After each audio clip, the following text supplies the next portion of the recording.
Hello friends, welcome to VIPM academy. VIPM के online platform में आप सभी का स्वागत है।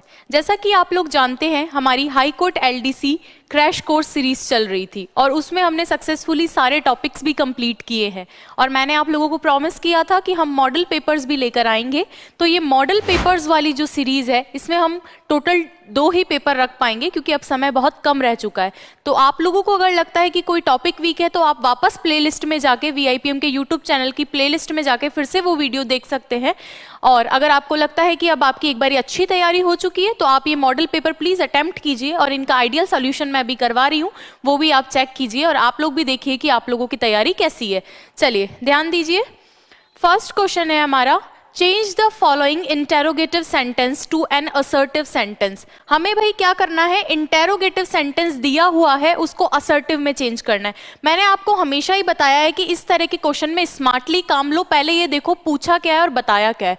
अगले ने क्या बोला है भाई आपको कि सेंटेंस कैसा दे रखा है, इंटेरोगेटिव, और बनाना कैसा है, असर्टिव। देखो इनमें से कौन कौन से असर्टिव है, सारे ही असर्टिव दिख रहे हैं मुझे तो ठीक है, कोई दिक्कत नहीं है। क्या कह रहा है ये, who would not love his country. इसका मतलब है कि कौन अपनी कंट्री को पसंद नहीं करेगा।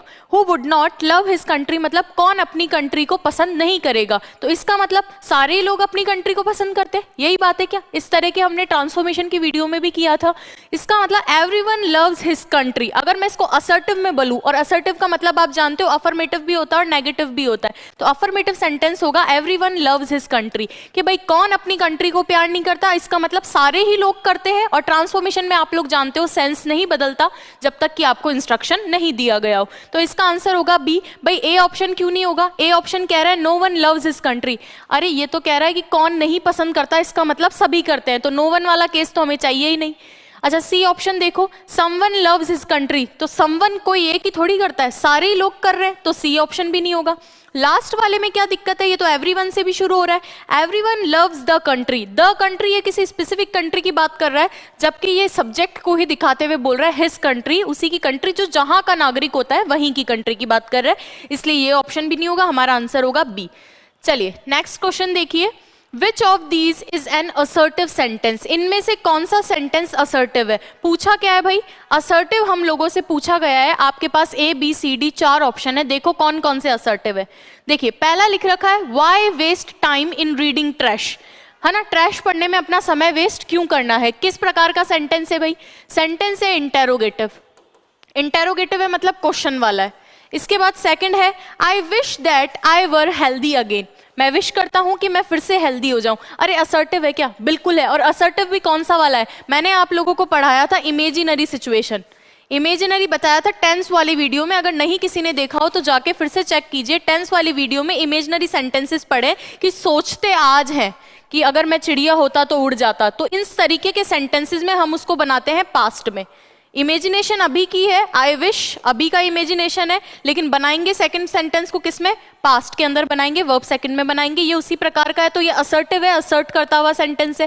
थर्ड है how beautiful is the rainbow, क्या भाई ये असर्टिव हो सकता है, बिल्कुल नहीं है। मैंने आपको बताया था ये आश्चर्य वाला सेंटेंस है, और आश्चर्य वाले सेंटेंसेस को हम क्या बोलते हैं भाई, एक्सक्लेमेटरी। अगर आप लोगों ने ये वीडियो नहीं देखा है ट्रांसफॉर्मेशन वाला, प्लीज जाके चेक कीजिए आप लोग, आपको बहुत अच्छे से एक्सप्लेन किया है। एक्सक्लेमेटरी को हम वर्ड से भी बनाते हैं, what a beautiful girl, how smart he is, bravo, इस तरह की सारी चीजों से हम एक्सक्लेमेशन, जिसमें बड़ा चढ़ा के बताना होता है, कोई लव फीलिंग एक्सप्रेस करनी होती है, वो सारी चीजें इसमें आती है। ये भी नहीं हो सकता क्योंकि हमें ना इंटेरोगेटिव चाहिए ना एक्सक्लेमेटरी चाहिए, हमें चाहिए असर्टिव जो बी है।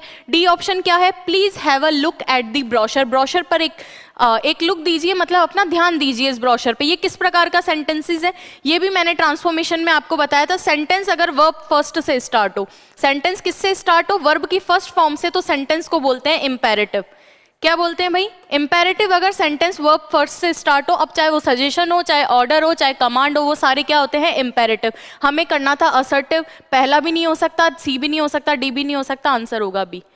चलिए क्वेश्चन नंबर 3 देखिए, correct the affirmative sentence into a negative sentence, Mili is prettier than Neha.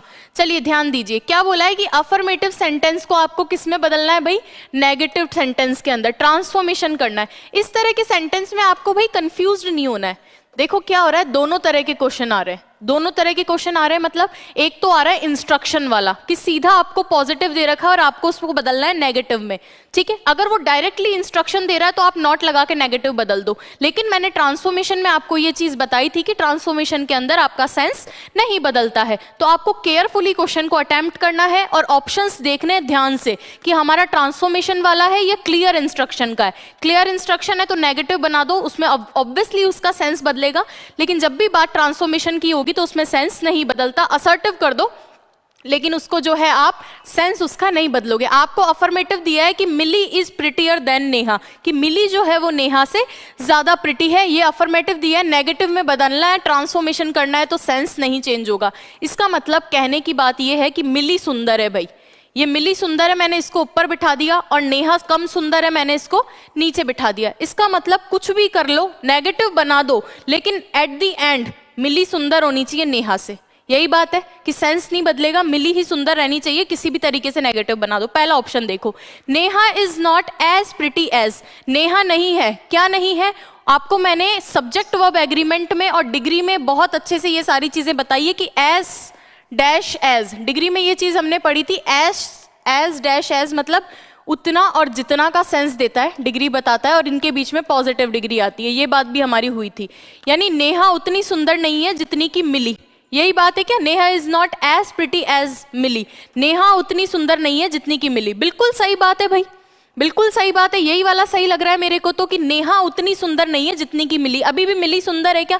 बिल्कुल, पहले सेंटेंस में मिली सुंदर है। सेकंड वाला देखो, Mili is not as pretty as Neha, कि Mili is not pretty, Mili is not as pretty as Neha, Mili जो है उतनी प्रिटी नहीं है जितनी की नेहा। तो भाई मिली तो है, मिली को ऊपर रखा है, तो ये वाला सेंटेंस तो सेंस बदल रहा है, ये नहीं होगा। थर्ड है, Neha is not as prettier as Mili, ये पहला और सी ऑप्शन, ए ऑप्शन और सी ऑप्शन लगभग सेम ही है, बस डिफरेंस इतना आ रहा है कि एज के बीच में यहाँ प्रिटियर है और यहाँ पे प्रिटी है। और आप याद करो, मैंने अच्छे से आपको बताई थी ये बात कि जो ये एज होता है, इनके बीच में हमेशा कौन सी डिग्री बैठती है? पॉजिटिव डिग्री बैठती है। इसका मतलब प्रिटी है तो प्रिटी ही रहेगा, इसको आप जो है बदलोगे नहीं, इसको आप बिल्कुल भी चेंज नहीं करोगे कि इसको आप कंपैरेटिव बना दो या फिर सुपरलेटिव डिग्री बना दो। क्लियर है क्या भाई? ये चीज ध्यान रखेंगे इस बात का। चलिए आगे ध्यान दीजिए, ये प्रिटी हो ही गई है। इसके बाद इसका आंसर आपने देख ही लिया है, कौन सा वाला? ए वाला। डी वाले के अंदर क्या है? Mili is not prettier than Neha, Mili नहीं है प्रिटियर देन नेहा से। बिल्कुल है यार, ये तो गलत लिख दिया है इसने कि मिली तो प्रिटी है ही नेहा से, इसने उल्टी बात लिख दी, इसलिए ये डी ऑप्शन भी नहीं होगा। एकमात्र आंसर है ए ऑप्शन। चलिए आगे ध्यान दीजिए, transform the given sentence into assertive. आपको एक सेंटेंस दिया है, इसको आपको असर्टिव में चेंज करना है। आपको ट्रांसफॉर्मेशन पढ़ाया हुआ है, आप लोग कर सकते हो। How gorgeous is the sunset, ये किस प्रकार का सेंटेंस है भाई? एक्सक्लेमेटरी सेंटेंस है। आप जानते हो कि किसी को बड़ा चढ़ा के कह रहा है, क्या कह रहा है? कि सनसेट कितना ज्यादा सुंदर है। क्या वो पूछ रहा है कि कितना सुंदर है? वो पूछ नहीं रहा, वो बता रहा है कि भाई बहुत ज्यादा सुंदर है। और याद करो, जब हमने किया था ट्रांसफॉर्मेशन, मैंने बोला था कि ये वेरी का भाव देता है। किसका भाव देता है भाई? वेरी का भाव देता है। इसका मतलब कोई चीज को आप एग्जेजरेट कर रहे हो, बड़ा चढ़ा के बता रहे हो। कौन सा ऑप्शन आंसर होगा इसका? The sunset is very gorgeous, यही वाला लग रहा है कि सनसेट जो है क्या है भाई? बहुत ज्यादा गॉर्जियस है। अब देखो, मैं कह रही हूं आपको कुछ नहीं करना अगर रिजेक्शन आ रहा है तो। क्वेश्चन ने बोला था कि सेंटेंस को असर्टिव बना दो, क्या पहला वाला असर्टिव है? बिल्कुल भी नहीं है, ये इंटेरोगेटिव है। क्वेश्चन बना रहा है तो इंटेरोगेटिव है, ये हो नहीं सकता। दूसरा वाला देखो, the sunset is gorgeous Isn't it?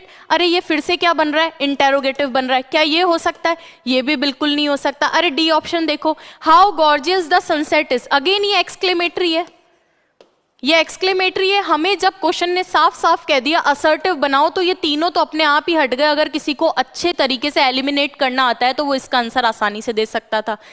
तो ये ध्यान दीजिए इस क्वेश्चन पे, इसका आंसर होगा सी। क्वेश्चन नंबर 5 है, fill in the blank with the correct option. आपको इन 4 ऑप्शन में से करेक्ट आंसर करना है। Each of these boys fill in the blank intelligent. अरे ईच एवरी वाला केस पढ़ाया गया था, आपको अच्छी तरीके से पढ़ाया था कि ईच और एवरी जो होते हैं दोनों ही क्या करते हैं भाई? सिंगुलर वर्ब लेते हैं। क्या लेते हैं? सिंगुलर वर्ब लेते हैं। दोनों में डिफरेंस क्या होता है? दोनों ही प्रत्येक का सेंस देते हैं, लेकिन डिफरेंस इतना होता है कि ये इंडिविजुअल की बात करता है और ये ग्रुप की बात करता है। एवरी ग्रुप की बात करता है और ये इंडिविजुअल की बात करता है। क्लियर है क्या? इनके साथ कौन सी वर्ब आती है भाई? सिंगुलर आती है। कौन सा ऑप्शन है सिंगुलर वर्ब का? यहाँ पे आप जानते हो कि हैज के बाद इंटेलिजेंट नहीं आ सकता है। हैज भी सिंगुलर है, इज भी सिंगुलर है, ये दोनों तो प्लूरल है इसलिए हट गए। लेकिन हैज के बाद आप जानते हो एडजेक्टिव नहीं आता है, बी के बाद एडजेक्टिव आ सकता है। तो कौन सा ऑप्शन सही होगा? डी होगा। हैज के बाद आप जानते हो वर्ब थर्ड आता है, तो ये वाला भी नहीं हो सकता। और वैसे भी देख लो कि यहाँ पे क्या है, ये प्रेपोजिशन है, ये ऑब्जेक्ट है। अब इसके अकॉर्डिंग आएगा, ईच हो गया अपना सब्जेक्ट सिंगुलर लेगा तो यहाँ सिंगुलर वर्ब आएगी। क्लियर है? आंसर होगा आपका क्वेश्चन नंबर डी, आंसर होगा आपका ऑप्शन नंबर डी। चलिए 6th क्वेश्चन देखिए, यूज द एप्रोप्रिएट डिटर्मिनर। आपको एप्रोप्रिएट डिटर्मिनर चूज करना है इन सारों में से। लिख रखा है I always keep fill in the blank money in my wallet for emergency, कि मैं हमेशा कुछ पैसा अपने जेब में रखता हूं। भाई किसके लिए? इमरजेंसी के लिए। वैसी ही कुछ बात है। अरे ये मनी काउंटेबल या अनकाउंटेबल? भाई काउंटेबल अनकाउंटेबल देख के तो पता चलेगा कौन सा आएगा। मनी काउंटेबल या अनकाउंटेबल? तो ध्यान से सुनना कि ये मनी तो होती है अनकाउंटेबल, मनी तो क्या होती है? अनकाउंटेबल। लेकिन जो करेंसी होती है, करेंसी मतलब जैसे रुपीज हो गए, ठीक है, जैसे आपके डॉलर हो गए, पाउंड हो गए, ये सारे काउंटेबल है। आप ये बोल सकते हो 1 रुपी, आप ये बोल सकते हो 1 पाउंड, आप ये बोल सकते हो कि 1 यूरो। तो ये सारी चीजें तो कॉमन है, लेकिन 1 मनी, 2 मनी, ये सारी चीजें काउंटेबल नहीं होती है। इसलिए आप जानते हो मनी कैसा हो गया भाई? अनकाउंटेबल हो गया। और जो चीज अनकाउंटेबल है उसको हम अनकाउंटेबल वाला डिटर्मिनर देंगे। अरे लिटिल आता है क्या अनकाउंटेबल में? बिल्कुल लिटिल अनकाउंटेबल में आता है। तो एक बारी को रख लेते हैं, पर ये डिलीट होगा, उसकी वजह मैं आपको बताऊंगी। अरे फ्यू आता है क्या? फ्यू बिल्कुल नहीं आता। मैनी आता है क्या? बिल्कुल नहीं आता। अब देखना, एक होता है फ्यू, एक होता है लिटिल। फ्यू आता है अपने काउंटेबल के लिए। फ्यू किसके लिए? काउंटेबल के लिए। और लिटिल किसके लिए? अनकाउंटेबल के लिए। और फ्यू में भी आप अच्छे से जानते हो, केवल फ्यू है तो कुछ नहीं, न के बराबर, नगण्य, ठीक है। और फ्यू के आगे ए लग गया तो थोड़ा, और फ्यू के आगे द लग गया तो जितना भी है वो सारा, जितना भी है वो सारा। और अनकाउंटेबल में भी सेम चीज है। अगर लिटिल के पहले 0 है तो कुछ नहीं, न के बराबर। अगर लिटिल के पहले ए है तो थोड़ा, और लिटिल के पहले दी है तो जितना भी है वो सारा। अरे लिटिल के पहले कुछ नहीं है तो बिल्कुल न के बराबर। तो आप क्या बिल्कुल न के बराबर मनी रखोगे क्या? ऐसे नहीं कि चवन्नी रख ली अपनी जेब में, ऐसा थोड़ी होता है। इमरजेंसी के लिए चवन्नी से काम थोड़ी चलता है, और अब तो वो चलना भी बंद हो गई है। तो वही वाली बात है। चलो, तो यहाँ पे लिटिल नहीं हो सकता, ये अनकाउंटेबल के साथ लिटिल आता है, लेकिन ये न के बराबर का सेंस देता है, इसलिए हम इसको नहीं रख सकते। फ्यू मैंने बताया काउंटेबल के साथ है, इसलिए नहीं आता। और मैनी भी आप जानते हो, मैनी को भी आप अच्छे तरीके से जानते हो। भाई ये मैनी क्या है? ये मैनी जो है आता है किसके साथ में? काउंटेबल के साथ। और ये लेता है प्लूरल। क्या लेता है भाई? प्लूरल लेता है। क्लियर है क्या ये चीज? चलिए, और मैनी के भी मैंने तीनों बताए थे, आप जाकर डिटर्मिनर की वीडियो देख सकते हो। मैनी ए और अ ग्रेट मैनी। तो मैनी ए लेता है सिंगुलर और अ ग्रेट मैनी लेता है प्लूरल, आप जाके वीडियो चेक कर सकते हो। अच्छा, अब बारी आती है इसके आंसर की। आंसर होगा सम। अरे सम क्यों होगा? कोई तो बताओ, रिप्लाई दे दो भाई। अरे सम क्यों होगा? सम होने की वजह है कि सम भाई काउंटेबल के साथ भी आता है और अनकाउंटेबल के साथ भी आता है। सम काउंटेबल के साथ भी आता है और अनकाउंटेबल के साथ भी आता है। कि हमें इमरजेंसी के लिए, वो व्यक्ति जो भी है, वो कह रहा है कि मैं हमेशा इमरजेंसी के लिए अपने पॉकेट के अंदर क्या रखता हूँ? कुछ पैसा रखता हूँ। सम मनी मतलब कुछ पैसा। क्लियर है क्या ये चीज भाई? बिल्कुल क्लियर है। चलिए next question. Fill in the blank with correct form of the verb given in the bracket. आपको correct form of the verb check करनी है। क्वेश्चन लिख रखा है the baby fill in the blank asleep in the cradle. ठीक है, cradle होता है आपका पालना झूला। झूले के अंदर बेबी सो गया, इस बारे में आपको लिखना है। चलिए, ये कंफ्यूजेबल वर्ड है भाई। एक वर्ड होता है fall, उसकी सेकंड फॉर्म होती है fell, और थर्ड फॉर्म होती है fallen। fall, fell, fallen। और एक वर्ड होता है feel, महसूस करने वाला। इसकी सेकंड फॉर्म होती है फेल्ट, और थर्ड फॉर्म भी होती है फेल्ट। तो अब ध्यान देना, ये जो फॉल वर्ड होता है, ये भाई लिंकिंग वर्ब होती है। ये लिंकिंग वर्ब भी होती है और मेन वर्ब की तरह भी काम में होती है। यहाँ पे ये जो अस्लीप वाला फॉर्म है, इसमें ध्यान रखना ये फॉल अस्लीप की तरह काम में आता है और ये लिंकिंग वर्ब है, इसलिए लिंक करके सोने का भाव दे रही है। इसका मतलब ये कहना चाह रही है कि सोने की अवस्था में ढल गया, उस अवस्था में चला गया, उस अवस्था में गिर गया। अरे सोने में गिरता नहीं है लेकिन आदमी एक मूर्छित हो जाता है, उस अवस्था में चला जाता है, उस जोन में चला जाता है, इसलिए होता है फॉल अस्लीप। क्या होता है भाई? फॉल अस्लीप होता है, ध्यान देना इस चीज पे। इसका मतलब है कि सोना उसकी अवस्था में आ गया, और फॉल मैंने यहाँ पे क्या बताया? लिंकिंग वर्ब, ठीक है। और फील तो महसूस करना होता है। फील क्या होता है भाई? महसूस करना। तो ये फॉल अस्लीप होता है। अब ध्यान देना, पहला ऑप्शन है फॉल। क्या फॉल अस्लीप मैंने बताया? बिल्कुल बताया। लेकिन फॉल तो आप जानते हो कि वर्ब फर्स्ट है, और ये है सिंगुलर। सिंगुलर के साथ में वर्ब फर्स्ट आ सकती है क्या? नहीं आ सकती, बिल्कुल नहीं आ सकती। अच्छा, दूसरा वाला है ये फेल्ड, ये वाला भी बिल्कुल नहीं आ सकता, ये तो है ही नहीं, इसकी सेकंड फॉर्म बिल्कुल नहीं बनती। अच्छा, ये वाला देखो, ये वाला फेल तो बिल्कुल है ना, फॉल, फेल, फॉलन, ये वाला आ सकता है क्या? बिल्कुल आ सकता है। इसका मतलब पास्ट की बात कर रहा है। फॉल अस्लीप का पास्ट क्या बनेगा? फेल अस्लीप ही तो बनेगा, क्योंकि सेकंड फॉर्म इसका यही होता है। क्लियर है? अच्छा, तीसरा वाला है, ये फोर्थ ऑप्शन है फेल्ट। फेल्ट किसका होता है? फील अस्लीप नहीं होता है भाई, फॉल अस्लीप होता है नींद में जाने की अवस्था। चलो, कौन सा ऑप्शन आंसर होगा? आंसर होगा आपका सी ऑप्शन, और बाकी सारे ऑप्शन हटा देते हैं, आंसर सिर्फ एक है, सी ऑप्शन। चलिए आगे ध्यान दीजिए, क्वेश्चन नंबर 8 पे, choose the option that meaningfully complete the sentence. इनमें से आपको चूज करना है जो सेंटेंस को कंप्लीट करे। ये भी बहुत अच्छा कंफ्यूजेबल वर्ड का क्वेश्चन है। She fill in the blank her bag over the chair. अपने बैग को उसने चेयर पे टांग दिया है। अब आपको ये देखना था कि कौन सा वाला हैंग जो है टांगना होता है। मैं लिख देती हूँ, आप लोग चूज कर लेना। देखो, हैंग जो होता है वर्ब फर्स्ट में तो दोनों का यही है, हैंग हैंग, लेकिन सेकंड एक होती है हंग हंग, और सेकंड वाला है हैंग हैंग्ड हैंग्ड। ध्यान रखना भाई, जो ये हंग वाला होता है ये होता है किसी चीज को लटकाना। अगर लटकाने का सेकंड फॉर्म करना हो तो हंग हंग, लेकिन किसी को फांसी देने का सेकंड फॉर्म करना हो, किस चीज का? फांसी देने का अगर आपको सेकंड फॉर्म करना हो तो hang hanged hanged. Verb first sem है, हैंग हैंग, हंग हंग हो रहा है इसका मतलब लटकाना, और हैंग्ड हैंग्ड कर दिया है इसका मतलब किसी को फांसी देना। बैग को फांसी दोगे या लटकाओगे? अरे बिल्कुल यार, बेचारे ने क्या बिगाड़ा है कि फांसी देना, हमें क्या करना है, इसको सिर्फ लटकाना है। लटकाने के लिए कौन सा वाला फॉर्म आएगा भाई? बिल्कुल यही वाला फॉर्म आएगा। क्लियर है क्या? अब मेरे को देखना, पहला वाला क्यों नहीं हो रहा है? क्योंकि ये फांसी वाला है। अरे लास्ट वाला क्यों नहीं हो रहा? क्योंकि शी जो है वो सिंगुलर है। शी क्या है? सिंगुलर है, और सिंगुलर के साथ केवल हैंग नहीं आएगा। अब सी ऑप्शन देखो, सी ऑप्शन मैं कह रही हूं आपको BT3 दिखा रहा है। BT3 का मतलब तो ये हो गया उस बेचारी को टांग दिया है। शी वॉज हंग का मतलब तो हो गया है उसने बैग को नहीं टांगा है, उसको खुद को किसी ने ले जाके टांग दिया। अरे इसको थोड़ी टांगोगे, कोई चीज थोड़ी है कि लेट जाके उसको टांग दिया हो कील पे, ऐसा नहीं होता है ना। उसको नहीं टांगा गया है। अगर उसको टांगा जाता तो बैकवर्ड डायरेक्शन में एक्शन होता और BT3 होता। उसको नहीं टांगा है, उसने खुद ने बैग को टांग दिया है, इसलिए ये वाला ऑप्शन भी गलत हो जाएगा। केवल आपका एकमात्र आंसर होगा विच इज बी। चलिए next question, fill in the blanks with the correct option. आप लोगों को क्वेश्चन लिख रखा है she must fill in the blank herself to her new surrounding, और ऑप्शन दे रखा है अडॉप्ट, अडेप्ट, एडेप्ट और एडजर। बहुत ही अच्छा क्वेश्चन है, ये भी बहुत ज्यादा पूछा जाने वाला क्वेश्चन है। इनका आप आंसर कीजिए जल्दी से जल्दी। चलिए ध्यान दीजिए भाई, शी मस्ट, आपको क्या करना है यहां देखते जाना है बस इनका क्या मतलब है।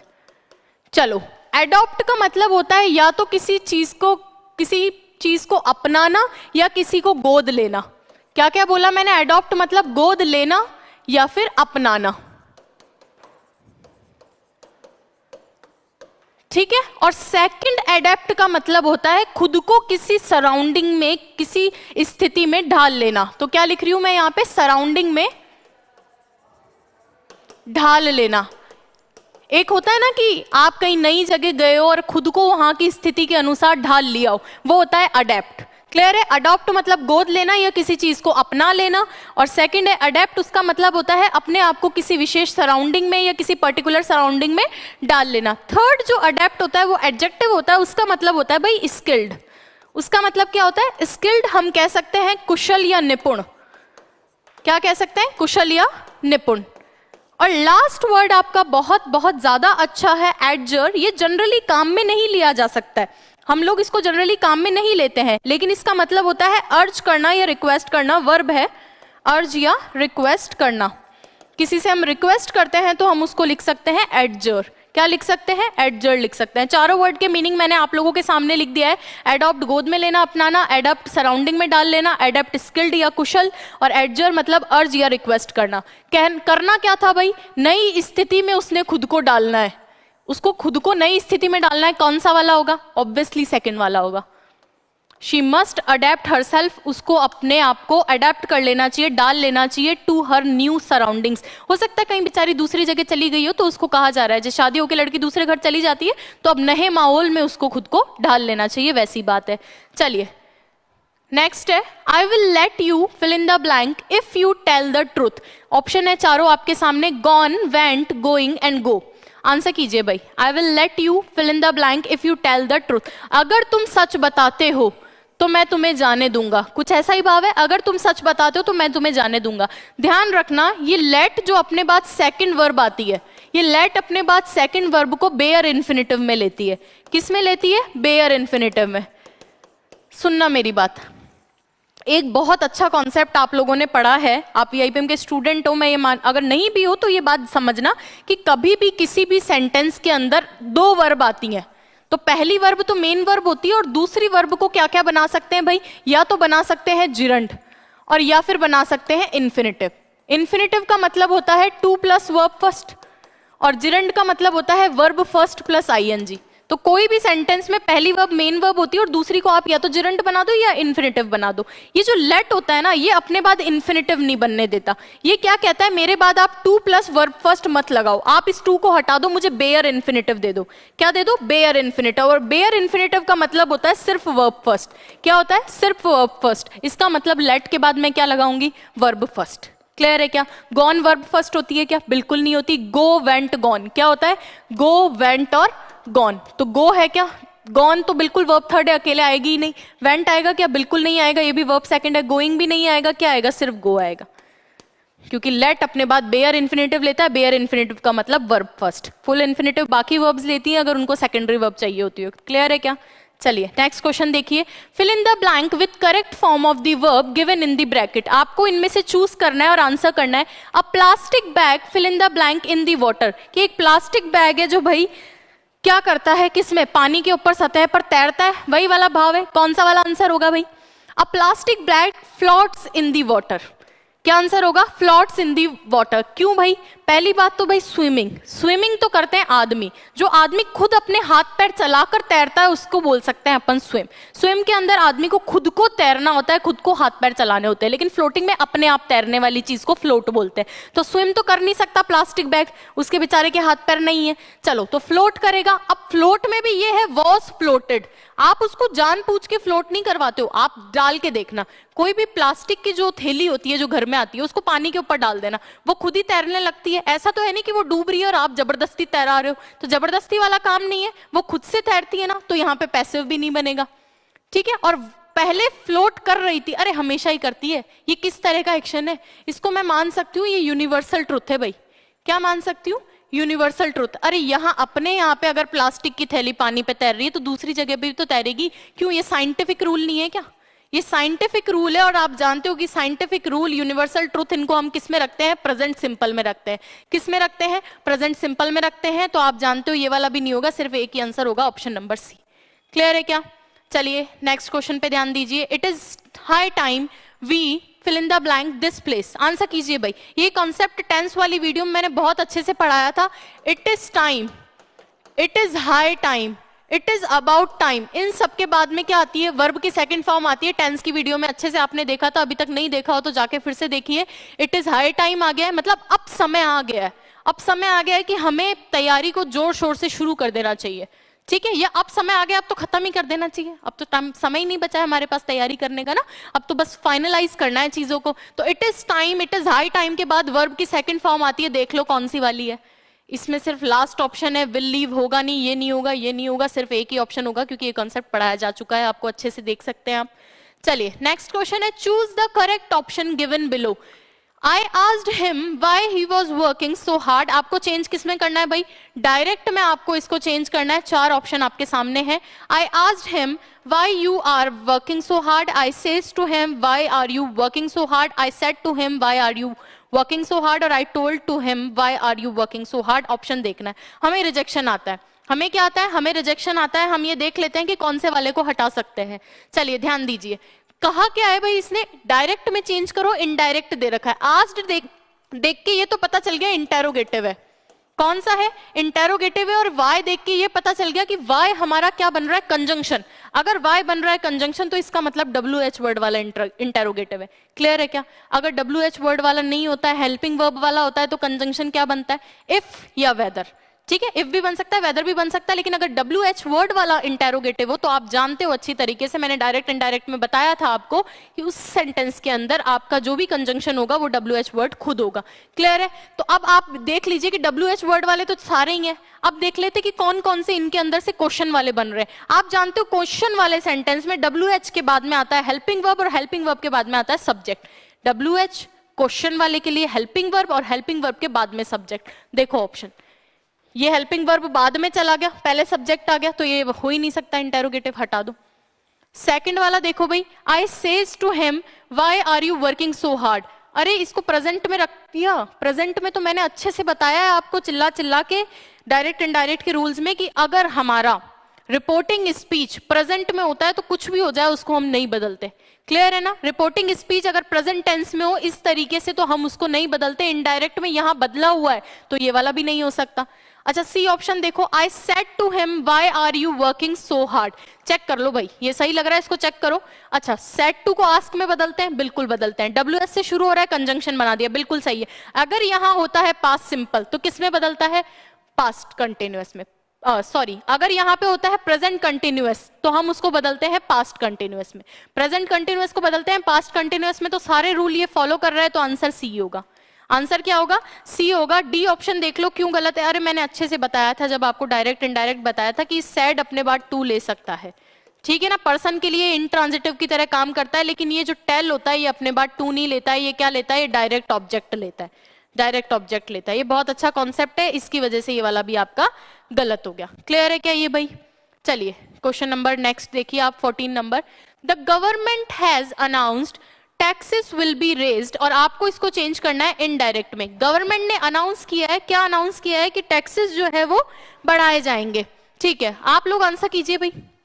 अभी 2 मिनट पहले ये सेम कॉन्सेप्ट मैंने आप लोगों को बताया है कि अगर गवर्नमेंट ने अनाउंस किया है कि टैक्सेस बढ़ाए जाएंगे तो इसका मतलब देखो भाई, यहां पे है प्रेजेंट सिंपल, क्या है, ओ सॉरी प्रेजेंट टेंस है, प्रेजेंट परफेक्ट है। यहां पे क्या है, प्रेजेंट परफेक्ट है, कुल मिला के प्रेजेंट है। और अभी मैंने थोड़ी देर पहले आपको बोला था कि अगर टेंस हो प्रेजेंट रिपोर्टिंग स्पीच में तो आगे बदलाव नहीं हो सकता, नहीं हो सकता, तो जैसा है वैसा का वैसा रहेगा। देख लो कौन सा ऑप्शन है, the government has announced that taxes will be raised, C option. केवल और केवल कंजंक्शन जुड़ेगा, बाकी जो है एज इट इज रहेगा। देखो आगे हमने विल को वुड में भी चेंज नहीं किया है, क्योंकि मैंने बोला था कि अंदर बदलाव तभी होता है, रिपोर्टेड स्पीच में बदलाव तभी होता है जब आपका रिपोर्टिंग स्पीच किस में हो, पास्ट में हो। क्लियर है? ये बदलाव कर रहा है तो ये भी नहीं होगा, ये बदलाव कर रहा है ये भी नहीं होगा। ये वाला जो है इसमें क्या दिक्कत है भाई, इसने जो है डायरेक्टली लिख दिया the government has announced taxes will be raised. यहाँ पे इसको देना चाहिए था क्या, एक, अगर यहाँ पे ये कंजंक्शन दे देता तो ये बिल्कुल सही हो जाता। ठीक है ना? वैसे तो आप देखना इनफॉर्मल इंग्लिश में हम लोग अगर ये कंजंक्शन हटा भी देते हैं तो कोई दिक्कत नहीं आती है ना, एज सच कोई दिक्कत नहीं आती है। लेकिन ये बात है 1 स्टार 2 स्टार की। 1 स्टार 2 स्टार मतलब ज्यादा सही कौन सा है। अब आप फॉर्मल इंग्लिश पढ़ रहे हो तो जिसमें कंजंक्शन दिया हुआ है वही वाला ज्यादा सही होगा। क्लियर है क्या भाई ये चीज? चलिए नेक्स्ट क्वेश्चन देखिए। He told her, I want to meet your father. Change करना है किसमें, इंटेरोगेटिव में चेंज करना है। उसने उसको कहा, ठीक है, क्या कहा कि मैं तुम्हारे पापा से मिलना चाहता हूं। तो देख लो भाई कौन सा वाला ऑप्शन होगा। इसने कौन से टेंस में है, ये टेंस है मेरा प्रेजेंट सिंपल है क्या, बिल्कुल प्रेजेंट सिंपल। देख लो पास्ट सिंपल में कौन कौन से जा रहे हैं, सारे ही जा रहे हैं क्या पास्ट सिंपल में। चलो तो प्रोनाउन चेक कर लो। अच्छा सी ऑप्शन नहीं हो सकता, सी नहीं हो सकता, टेल्स कर दिया इसने, इसको हटा दो पहले तो। अब देख लो प्रोनाउन किस में बदला और किस में नहीं बदला है। बाकी दोनों के अंदर देखो प्रोनाउन नहीं बदला, अभी भी योर फादर ही आ रहा है और इसमें हर फादर हो गया, तो ऑप्शन नंबर बी सही रहेगा। उसने उसके पापा को कहा ना कि मैं आपसे मिलना चाहता हूं, मैं I want to meet your father, जब वो उसके सामने थी तब बोला था कि मैं तुम्हारे पापा से मिलना चाहता हूं, लेकिन अब वो सामने नहीं है, मैं थर्ड पर्सन से बात कर रहा हूं, तो थर्ड पर्सन के लिए तो वो यही बोलेगा ना कि उसके पापा से मिलना चाहता हूं। तो यहाँ पे ये योर जो है हर के अंदर चेंज होना था, प्रोनाउन चेंज होना होता है। आप लोग जानते हो डायरेक्ट इनडायरेक्ट में टेंस, प्रोनाउन, कंजंक्शन, ये सारी चीजें ध्यान में रखनी होती है आप लोगों को, और इनसे ही आप सही आंसर कर सकते हो। आंसर होगा बी। चलिए next question, which suffix can be added to the word peace to make a new word. देखो सफिक्स प्रीफिक्स आप लोग बहुत इजीली कर सकते हो अगर आप थोड़ा सा भी अवेयरनेस आप लोगों में है कि जो आम बातचीत की बातें होती है, जो हम अपने आसपास में सारी चीजें देखते हैं, उन्हीं चीजों से जो है प्रीफिक्स सफिक्स किए जा सकते हैं। आप जानते हो कि पीसिंग कोई शब्द आपने नहीं सुना होगा, पीसफुल शब्द बिल्कुल सुना है, शांतिपूर्ण पीसफुल आपने सुना है, पीसेस्ट नहीं सुना है, पीस्ड आपने नहीं सुना है। और अगर पीस वर्ब बनती है तो इस तरह की चीजों को सोचने का मतलब भी होता है, यही तो बात होती है ना सारी चीजें। तो आप जानते हो कि क्या सफिक्स ऐड किया जा सकता है, पीसफुल। समझ में आई ये बात? चलिए अब देखना, एक बात ध्यान से सुनना कि सफिक्स और प्रीफिक्स तो आपको पता है ना।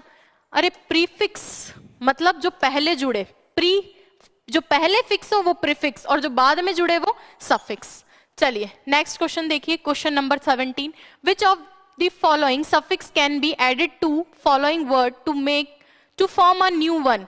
देखो वायलिन दिया है आपको, क्या दिया है, वायलिन दिया है। वायलिन जानते हो कि बजाने का एक यंत्र आता है भाई, टीवी वगैरह में देखा है तो आप लोगों ने भी देखा होगा, एक इंस्ट्रूमेंट होता है, क्या होता है, म्यूजिक इंस्ट्रूमेंट। वायलिन क्या होता है, म्यूजिक इंस्ट्रूमेंट होता है। और इस म्यूजिक इंस्ट्रूमेंट को बजाने वाले को क्या बोलते हैं भाई, वायलिनिस्ट। क्या बोलते हैं, वायलिनिस्ट। तो वायलिन ये भी नहीं होगा, ये भी नहीं होगा, ये भी नहीं होगा, वायलिनिस्ट होगा, इसका मतलब म्यूजिक इंस्ट्रूमेंट को बजाने वाला। ये वाली सारी चीजें तभी सही हो सकती है जब आप थोड़ा सा कॉमन सेंस अप्लाई करोगे कि ये शब्द सुना हुआ है या नहीं सुना हुआ है, क्योंकि कितने शब्द रट पाओगे, है ना। और ये तो बहुत प्रैक्टिकल शब्द है जो हम अपनी डे टू डे लाइफ में सुनते हैं, मूवीज देखते हुए या बातचीत करते हुए किसी से। चलिए क्वेश्चन नंबर 18 देखिए, the prefix re like in the word reply means। the prefix re like in the word replay means। अच्छा ये कहना चाह रहा है कि भाई ये जो re है इसको अंडरलाइन करना था, ये जो re वर्ड है जैसे replay वर्ड है, रिप्लाई नहीं है, ये क्या है, रिप्लाई तो जवाब होता है, replay मतलब फिर से प्ले करना, दो वर्ड होते हैं ना, replay मतलब फिर से प्ले करना और रिप्लाई मतलब जवाब देना, ठीक है। तो रीप्ले करना मतलब इसका मतलब फिर से प्ले करना, तो ये यही पूछना चाह रहा है कि इस री का मतलब क्या होता है। री का मतलब होता है फिर से मतलब अगेन। देख लो एक ही ऑप्शन है, क्लियर है क्या, ये सारा कुछ भी नहीं होगा, इनका मतलब होगा अगेन। नेक्स्ट क्वेश्चन है, choose the correct one word, open refusal to obey orders. क्या कह रहा है भाई, ओपन रिफ्यूजल, रिफ्यूज मतलब मना करना, तो सीधा मना करना है किस चीज के लिए, टू ओबे ऑर्डर्स, ऑर्डर्स को सीधा मना कर देना। किसी ने आपको कुछ कहा और आपने सीधा सीधा मना कर दिया, नहीं भाई ये नहीं हो पाएगा, उसके लिए आपको करेक्ट वन वर्ड बताना है। देखिए भाई कौन सा हो सकता है, अरे ये तो इतने इजी ऑप्शन बनाए क्योंकि बाकी तीनों तो लगभग सेम ही सेंस दे रहे हैं। तो एक बार ही देखो, ऑबिडियंस अगर किसी को याद हो तो छोटे थे तो हम एप्लीकेशन लिखते थे, योर्स ऑबिडेंटली लिखते थे, क्या उसका मतलब होता था आपका आज्ञाकारी। योर्स ऑबिडेंटली याद है, तो ऑबिडियंस का मतलब होता है आज्ञा की पालना। क्या होता है भाई, आज्ञा की पालना। और इसको याद कैसे करोगे, योर्स ऑबिडेंटली हम स्कूल में बोला करते थे, उसका मतलब होता था आपकी आज्ञाकारी। अरे इसने आज्ञा को मानने के लिए कहा है या नहीं कहा है, अरे नहीं कहा है। ओपन रिफ्यूजल मना करने के लिए कहा है किसी के ऑर्डर को मानने के लिए, तो ये तो बिल्कुल नहीं हो सकता। चलो सेकंड है अधियरेंस। अधियरेंस का मतलब होता है भाई ससंजक, अधियरेंस का मतलब होता है ससंजक, पास में होना, किसी चीज का बगल में होना, पास में होना, पास में या बगल में, चिपका हुआ, ठीक है। इसके बाद है डिफाइंस। बिल्कुल देखो ये डिफाइंस जो है कंप्लायंस का ऑपोजिट होता है, या एंटोनिम आप इसको इसका बोल सकते हो, और इसका मतलब होता है किसी की अवज्ञा करना, डिफाइंस। और कंप्लायंस तो आप जानते हो कंप्लाई वर्ड होता है, आज्ञा का पालन, उसी से बना हुआ है। तो पहला और डी तो आप देख ही रहे हो, आज्ञा की पालन है, हमें आज्ञा की पालन नहीं करवानी है, तो डिफाइंस इसका एंटोनिम हो जाएगा। इस वर्ड का एंटोनिम है और इस वर्ड का वन वर्ड है, क्लियर है, सी ऑप्शन। चलिए क्वेश्चन नंबर 20 देखिए, choose the correct one word, critical जज of any art and craft. चलिए बताइए, इस क्वेश्चन का आंसर कीजिए। Comrade, curator, connoisseur, crusader. चलिए, कॉमरेड एक मूवी आई थी भाई, डियर कॉमरेड, आप लोगों ने देखी हो तो, साउथ के पॉपुलर हीरो है, मैं भी मेरे दिमाग से उनका नाम स्लिप हो गया है, लेकिन डियर कॉमरेड एक मूवी आई थी थोड़े दिन पहले। उस मूवी से आप देखा होगा, अगर उस मूवी को आपने, तो आपने देखा होगा कि वो बॉय जो भी होता है, Vijay Deverakonda, yes I remember his name, Vijay Deverakonda की मूवी आई थी डियर कॉमरेड। वो क्या करता है, लोगों की हेल्प करता है, ठीक है। तो ये जो कॉमरेड होता है, कॉमरेड का मतलब बेसिकली होता है साथी। क्या होता है भाई, साथी। अब चाहे युद्ध में आपका साथी हो या किसी चीज में और चीज में आपकी हेल्प करने वाला हो, तो उसको क्या बोलते हैं, कॉमरेड। डियर कॉमरेड मूवी के अंदर वो भी लोगों की हेल्प करता है, उसी से इसको याद कर सकते हो, कॉमरेड, और यही वर्ड होता है वो एग्जैक्टली, है ना। तो उसका मतलब होता है साथी। तो क्रिटिकल जज of any art and craft, अरे अपन को तो जज चाहिए किसका, आर्ट एंड क्राफ्ट का। क्यूरेटर, क्यूरेटर का मतलब होता है भाई, म्यूजियम होता है ना, म्यूजियम की देखभाल करने वाला, म्यूजियम की देखभाल करने वाला कि सारी चीजें व्यवस्थित है ना, लोगों का एंट्रेंस एग्जिट प्रॉपर हो रहा है ना, कोई किसी चीज को हार्म नहीं कर रहा, वो कौन होता है भाई, क्यूरेटर। उसके बाद है कॉनिश्योर। कॉनिश्योर वर्ड यूज में आता है किसके लिए, क्रिटिकल जज of any art and craft. Art and craft के क्रिटिकल जजमेंट के लिए ये सी ऑप्शन बिल्कुल सही हो जाएगा आप लोगों का। और लास्ट है क्रूसेडर। क्रूसेड अगर आपने हिस्ट्री में पढ़ा हो तो भाई धर्म युद्ध के लिए बोला जाता था, क्रूसेड वर्ड आता था धर्म युद्ध के लिए। आपको पता है कि पुराने टाइम में क्रिश्चियन मिशनरीज जो थे और वो और मुस्लिम लोग, वो दोनों जेरूशलम के लिए लड़ रहे थे, ठीक है ना। तो एक बैक स्टोरी है, अगर आप देखना चाहो तो क्रूसेड सर्च कर सकते हो, उससे बना हुआ है। क्रूसेड मतलब होता था धर्म युद्ध, ठीक है। दो डिफरेंट धर्म के लोग किसी एक रिलीजियस प्लेस के लिए लड़ा करते थे, वो धर्म युद्ध। और क्रूसेडर का मतलब होता है धर्म योद्धा। क्या होता है, धर्म योद्धा। हमें जो आंसर चाहिए था वो मिल गया, बाकी मैंने लिख दिया, क्लियर है। चलिए नेक्स्ट देखिए भाई, choose the correct one word for which no salary is paid. ठीक है, किसके लिए भाई कोई सैलरी नहीं पे की जाती, उसका हमें आंसर चेक करना है। मैं चारों ही बताऊंगी। आंसर होता है ऑनररी, उसका मतलब होता है मानदेय। क्या होता है भाई, मानदेय होता है। पहला है obsolete, no longer in use. No longer in use, इसका मतलब जो चीज पहले काम में आ रही थी लेकिन अभी प्रचलन में नहीं है। क्या लिख सकती हूं मैं इसको, प्रचलन में नहीं होना, आउटडेटेड। क्या लिख सकती हूं, आउटडेटेड। नेक्स्ट है इलिटरेट। लिटरेट का मतलब होता है पढ़ा लिखा होना। लिटरेट का मतलब क्या होता है, पढ़ा लिखा होना। इसके आगे जुड़ जाता है इन, इन प्लस लिटरेट। अब मैं ये आपको प्रीफिक्स सफिक्स का एक रूल बताती हूं। जब भी ऐसा हो कि दो वर्ड सेम ऐसे आ रहे हो अलग साउंड करने वाले, तो ये डबल बन जाता है, ठीक है। तो ये बनके क्या बनता है, इलिटरेट। क्या बन जाता है, इलिटरेट। बेसिकली क्या होता है, इन होता है, लेकिन ये प्रोनाउंस साथ में नहीं होता। इनके बाद एल कैसे प्रोनाउंस हो पाएगा, तो प्रोनाउंसिएशन को सुधारने के लिए इस एन को क्या बना देते हैं, एल बना देते हैं, है ना। और इसका मतलब होता है नहीं, ये इन जुड़ के क्या बनता है, नहीं। तो इलिटरेट का मतलब, अगर लिटरेट पढ़ा लिखा है तो इलिटरेट क्या होगा भाई, अनपढ़। और ऑनररी बता ही दिया, मानदेय। और अपैथेटिक, ये बहुत अच्छा शब्द है। अपैथेटिक बहुत अच्छा शब्द है भाई, ध्यान देना, जिसमें फीलिंग नहीं होती, नॉट हैविंग फीलिंग्स, फीलिंग्स की कमी, ठीक है। तीन वर्ड है, समझाती हूं आप लोगों को। एक होता है सिंपैथी। क्या होता है, एक होता है सिंपैथी। सिंपैथी मतलब दूसरों के प्रति सहानुभूति रखना। क्या रखना, सहानुभूति रखना। भाई आपके बुरा हुआ, जैसे मान लो किसी के घर में कुछ हुआ है, भाई बुरा लगा, अब ठीक है, उनको बुरा कहकर कि भाई हाँ बुरा लगा हमें आपका, और आप अपने घर आ गए और आप उस बात को भूल गए। एक वर्ड होता है एम्पैथी। ये एम्पैथी जो है बहुत बड़ी वाली सिंपैथी होती है, ये भी सहानुभूति है, लेकिन इसमें आदमी खुद को दूसरे की जगह मानता है, खुद को सामने वाले की जगह। जैसे मान लीजिए कि आपके किसी जानकार की कुछ हो गया, अब वहां आप उसको बोलते हो बहुत बुरा लगा, लेकिन स्टिल आप भी रो रहे हो, एकदम आपको अंदर से बहुत बुरा लग रहा है, आप रो रहे हो, आप वैसा ही महसूस कर रहे हो जैसा वो महसूस कर रहा है, तो इसको बोलते हैं एम्पैथी। सिंपैथी नॉर्मल सहानुभूति है, भाई ठीक है बुरा लगा, और एम्पैथी के अंदर आप सामने वाले की जगह खुद को मान रहे हो। क्लियर है ये चीज। अच्छा, ये सिंपैथी एम्पैथी, एक वर्ड होता है पैथेटिक।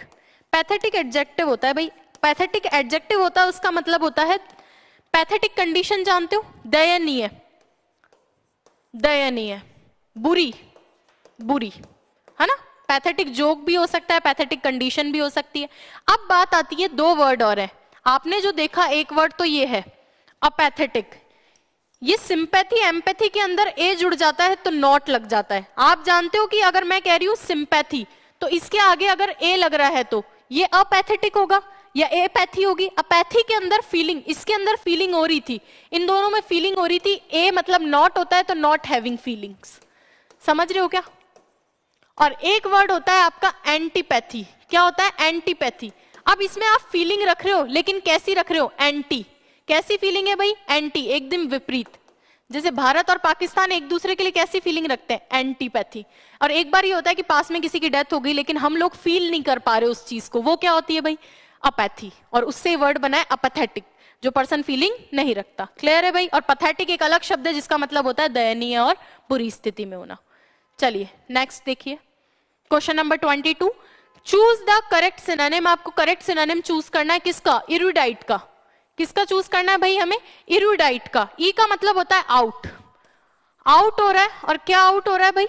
रूडनेस।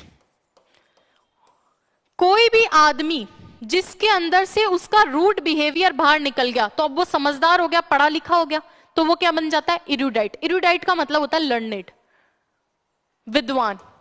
इसको याद करने का तरीका क्या बताया? ई मतलब होता है आउट, और रूड, उसका रूड बिहेवियर निकल गया। पढ़े लिखे आदमियों का रूड बिहेवियर निकलता है। जो अनपढ़ होते हैं, जो दादागिरी करते हैं, वो तो बस अपना रूडनेस दिखाते रहते हैं लोगों को, यही बात होती है ना। चलो, तो इरुडाइट का मतलब होता है लर्नेड, पढ़ा लिखा, नॉलेजेबल पर्सन आप कह सकते हो। तो ये इसका क्या हो जाएगा भाई? विद्वान हो जाएगा। और इसका सिनोनिम लर्नेड आप देख सकते हो। इसके अंदर हमारा इसका आंसर होगा अकेडमिक। अकेडमिक पर्सन भी, विद्वान को अकेडमिक भी कहा जा सकता है। पहला है एग्जीक्यूट। एग्जीक्यूट का मतलब होता है किसी चीज को संपादित करना। क्या होता है? किसी चीज को संपादित करना। और ये है एक्सपेंस। अरे दो तरह के एक्सपेंस होते हैं, एक ये वाला एक्सपेंस होता है और एक आपका खर्चा जो जयपुर में रहने का एक्सपेंस है। इस एक्सपेंस का मतलब होता है विस्तार। कंफ्यूजेबल वर्ड में आ सकता है। इस एक्सपेंस का मतलब होता है विस्तार और इस एक्सपेंस का मतलब होता है खर्चा। कंफ्यूजेबल वर्ड्स में आपसे पूछा जा सकता है ये। क्लियर है क्या ये चीज? ध्यान दीजिए भाई। चलिए नेक्स्ट वर्ड एकेडमिक मैंने आपको बता ही दिया है। विद्वान होता है इरुडाइट, लर्नेड। चलिए सेटल होता है चीजों को सेटल करना, ठीक है, या तो उनको उस स्थिति पे ले आना जहां पर निष्कर्ष के पास में हो। जैसे कोई मुद्दा है, उस मुद्दे को आप सेटल कर रहे हो, इसका मतलब उसमें कोई प्रॉब्लम है, उसको खत्म कर रहे हो, प्रॉब्लम को सॉल्व करने की दिशा में हो, ठीक है ना। एक ऐसे मोड पे, एक ऐसी स्टेज पे ले जाके उस मुद्दे को रख दे रहे हो कि जहां पे वो खत्मे की ओर है। क्लियर है क्या? सेटल करना बोलते हैं ना, मैटर को सेटल करना, डिस्प्यूट को सॉल्व करने जैसा ही होता है। क्लियर है? कौन सा आंसर होगा? C option.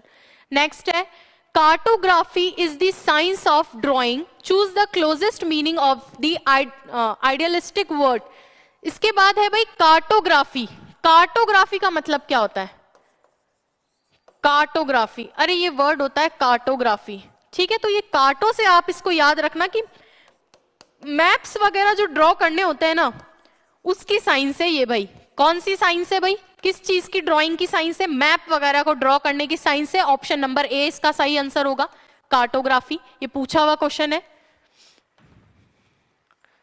चलिए नेक्स्ट भाई ध्यान दीजिए आप, इसके बाद लिख रखा है आइसोथर्म्स। क्या लिख रखा है? आइसोथर्म्स। आइसोथर्म्स दो तरीके का आपको मैं आइसोथर्म्स और आइसोबार्स दोनों को मैं आपको साथ में बता देती हूँ। एक होती है आइसोथर्म्स और एक होती है आइसोबार्स। ये बेसिकली लाइंस होती हैं, ठीक है ना, जो आपकी क्लाइमेटिक लाइंस होती हैं। क्लाइमेटिक लाइंस का मतलब जो हमारे मैप पे, हमारे वैश्विक परिदृश्य पे जो टेम्परेचर जिन जगहों पे सेम होता है उनको ड्रॉ करते हैं इन लाइंस से, उनको बोलते हैं आइसोथर्म्स। जिन प्लेसेस का टेम्परेचर, समताप जानते हो ना, जिन प्लेसेस का टेम्परेचर सेम होता है उनको एडजॉइन करते हैं, उनको मिलाते हैं और इस तरह का ग्राफ बनाते हैं। तो ये होती है आइसोथर्म्स लाइंस। इसके बाद आइसोबार्स, जिन जगहों का प्रेशर सेम होता है उनको एडजॉइन करते हैं, उनको बोलते हैं आइसोबार्स लाइंस। और केमिस्ट्री में अगर आप जानते हो तो आइसोबार का मतलब एक और होता है समभारिक। एक तो होते हैं समस्थानिक आइसोटोप्स और एक होता है समभारिक। तो आइसोटोप्स का मतलब जिनका परमाणु क्रमांक जो है वो आपका जो है सेम रहेगा, लेकिन परमाणु भार बदल जाएगा। और जो आइसोटोप्स होते हैं, आइसोबार्स होते हैं, आइसोबार्स के अंदर इनका परमाणु भार समान रहता है लेकिन परमाणु क्रमांक जो है वो अलग अलग रहता है। क्लियर है क्या भाई? इसके बाद है विलेज लाइफ सीन्स। बिल्कुल इनके बारे की भी ड्राइंग नहीं है, विलेज लाइफ सीन्स की ड्राइंग नहीं है भाई, ये किसकी ड्राइंग है? मैप्स की ड्राइंग है। क्लियर है? चलिए नेक्स्ट क्वेश्चन देखिए भाई। Select the appropriate synonym for the given word garnish. अरे अगर आप लोग यूट्यूब वगैरह पे वीडियो देखते हो तो आपने सुना होगा केक की गार्निशिंग होती है या कोई आइटम बनाते हैं। मैंने भी मतलब जनरली ये वर्ड ज्यादातर वही सुना है कि यूट्यूब वगैरह में देखते हैं तो आजकल ये तरह तरह के शॉर्ट्स आते हैं खाने पीने के, उनमें अपडेट रहा करो कि क्या वोकेबलरी ये लोग काम में ले रहे हैं, वही वोकेबलरी हमारे काम में आ जाती है। चलिए ध्यान दीजिए भाई, गार्निश सजाना होता है। आपने देखा हो फूड वगैरह बन जाता है उसको गार्निश करते हैं, धनिया पत्ते वगैरह डाल के उसको बोलते हैं सजाना। तो गार्निश का मतलब होता है सजाना और एडॉन का मतलब भी होता है सजाना। तो इसका सही आंसर होगा, हमें सिनोनिम ढूंढना था, इसका सही आंसर होगा एडॉन। पेंट का मतलब दो होता है, या तो रंग, नाउन है तो केवल रंग जिनको पोता जाएगा, और अगर वर्ब है तो इसका मतलब है पुताई करना। जानते हो ना घर पे पेंट वगैरह होता है, वही चीज है। ठीक है। गार्नेर होता है भाई इंफॉर्मेशन इकट्ठा करना या जुटाना। ठीक है। और चालाकी से जुटाना, स्मार्टली जुटाना, इंफॉर्मेशन वगैरह को स्मार्टली जुटाना। और अब्यूज तो आप जानते ही हो, किसी को गलत शब्दों से अपमानित करना, अपशब्द कहना। तो हमें क्या चाहिए था, गार्निश सजाना, उसका होता है अडॉन सजाना। क्लियर है। चलिए नेक्स्ट क्वेश्चन देखिए, विच of the following options is a synonym of uniform. ये लोग तो आप सारे लोग कर सकते हो भाई। यूनिफॉर्म को मैं तोड़ दूं तो यूनि मतलब एक जैसा, क्या है, फॉर्म। जिसका एक जैसा फॉर्म है वो क्या होता है, इवन ही तो होता है। इवनली वर्ड होता है ना कि इवनली है, एक जैसा जिसका फॉर्म है। यूनि मतलब एक, और जैसा क्या है, फॉर्म, जिसका रूप एक जैसा है वो इवन होता है। क्लियर है। तो इसका आंसर ये होगा। वेरिएबल का मतलब तो अलग अलग, जिनकी वैल्यू बदलती है। अरे चर पढ़े हैं क्या आप लोगों ने, अगर मैथ्स पढ़ी हो, फिजिक्स पढ़ी हो, तो चर होते हैं जिनका क्या बनता है, मान बदलता रहता है, मान बदलता है। जैसे इस मैथ्स में मानते हैं ना कि माना कि x है, माना कि y है, ये x y की मान बदलते रहते हैं ना, उसी तरीके से। ठीक है। चलिए यूनिक का मतलब होता है जो दूसरा ना हो। यहाँ पे यूनिफॉर्म है, एक जैसा फॉर्म करना है, एक जैसा फॉर्म करना है, यूनिक नहीं करना है कि केवल वही है, केवल वही। ठीक है। इसके बाद है यूज काम में लेना, वो भी नहीं हो सकता, हमें यूनिफॉर्म चाहिए जिसका इवन एकदम सही है। नेक्स्ट देखिए भाई, question number 26, choose the correct passive voice of the following sentence from the options below. The masons are building the house. अरे यहाँ द मैसन्स का मतलब कंपनी बांध लो, या कोई कंपनी है जो ये घर वर बनाती है, उनका अपार्टमेंट वगैरह बनाती है, तो the masons are building the house. Active passive पढ़ाते टाइम बहुत अच्छे से समझाया था, एक्टिव पैसिव में टेंस नहीं बदलता है। एक्टिव पैसिव में कभी भी टेंस नहीं बदलता है। अगर आपने टेंस भी चेक कर लिया तो काम बन जाएगा। और मैंने बोला था कि BT3 का ध्यान रखना, टेंस मत बदलना। BT3 बी की forms is am are was were being plus verb third लगा के कैसे भी बना देना, बन जाएगा ना। वीडियो फिर से जाके चेक कर सकते हो। चलो यहाँ पे आ रहा है मेरा प्रेजेंट कंटिन्यूअस। देख लो प्रेजेंट कंटिन्यूअस कौन कौन से में, पहले वाले में और दूसरे वाले में। भाई इनमें प्रेजेंट कंटिन्यूअस है ही नहीं और सेंस नहीं बदलता। वो किस में बदलता है, डायरेक्ट इनडायरेक्ट में बदलता है कि पास्टीकरण हो जाता है, पास्ट में जाता है, लेकिन एक्टिव पैसिव में नहीं बदलता। वीडियो अगर नहीं समझ में आ रहा है ये, तो आप वापस जाके प्लीज एक बार चेक करना। ठीक है। ये वाले दोनों हट जाएंगे क्योंकि ये प्रेजेंट कंटिन्यूअस के नहीं है। अब ये दो है, मैंने बोला बदलना है पैसिव में। पैसिव में चाहिए BT3, और आप जानते हो कंटिन्यूअस आता है बीइंग को लाता है। किसको लाता है भाई, बीइंग को लाता है। और परफेक्ट आता है बीन को लाता है। हमें चाहिए कंटिन्यूअस, तो बीइंग सही होगा, बीन नहीं होगा। इसमें कौन सा वाला ऑप्शन है, ए ऑप्शन, ये वाला नहीं होगा। BT3 बनाना था, इसमें बी फॉर्म आ ही नहीं रही है। क्लियर है क्या। चलिए नेक्स्ट क्वेश्चन देखिए, choose the correct form of active transformation of the sentence given. हमें क्या करना है, इसका एक्टिव ट्रांसफॉर्मेशन देखना है। हमें पैसिव दे रखा है, इसको हमें किसमें बदलना, इसको हमें choose the correct form of active transformation of the sentence given. हमें बेसिकली इसमें बनाना तो हमें पैसिव है, इसने सही नहीं लिखा है इस क्वेश्चन को, हमें पैसिव बनाना है। हमें पैसिव ट्रांसफॉर्मेशन ढूंढनी नहीं, सही नहीं लिखा हुआ है क्वेश्चन, इसको पैसिव ट्रांसफॉर्मेशन आप लोग रीड करिएगा कि इनमें से पैसिव कौन सा वाला है। चलिए, does she want a book, तो वो एक बुक चाहती है क्या, तो हमें इसको बनाना है पैसिव। पैसिव में देखो, अब मुझे अर्थ नहीं बदलना है और उसका सेम टेंस रखना है, तो आप देख लो ये कौन सा, प्रेजेंट सिंपल है, प्रेजेंट सिंपल वाले रख लो। अरे ये वाला पैसिव है क्या, डस के साथ वांट्स वैसे भी नहीं लगता, ये यही गलत हो गया। और दूसरी चीज ये पैसिव भी नहीं बना रहा। Is a book wanted bye हर, बिल्कुल पैसिव बन रहा है, ये सिंगुलर है तो इज आ गया, बाकी चीजें भी सही है और टेंस भी नहीं बदल रहा। इसमें क्या दिक्कत है भाई, is she wanting a book, हमें बनाना है पैसिव। पैसिव का मतलब होता है BT3, क्या होता है भाई, BT3, ये BT3 नहीं है इसलिए इसको हटा देते हैं। और फर्स्ट वाला सही है कि is the book wanted bye हर, यहाँ पे एक बुक थी, कोई कॉमन बुक की बात कर रहा है, पर्टिकुलर बुक की बात नहीं कर रहा है, कॉमन बुक की बात कर रहा है, तो ये वाला भी नहीं होगा। चलिए एकमात्र आंसर है ऑप्शन नंबर सी।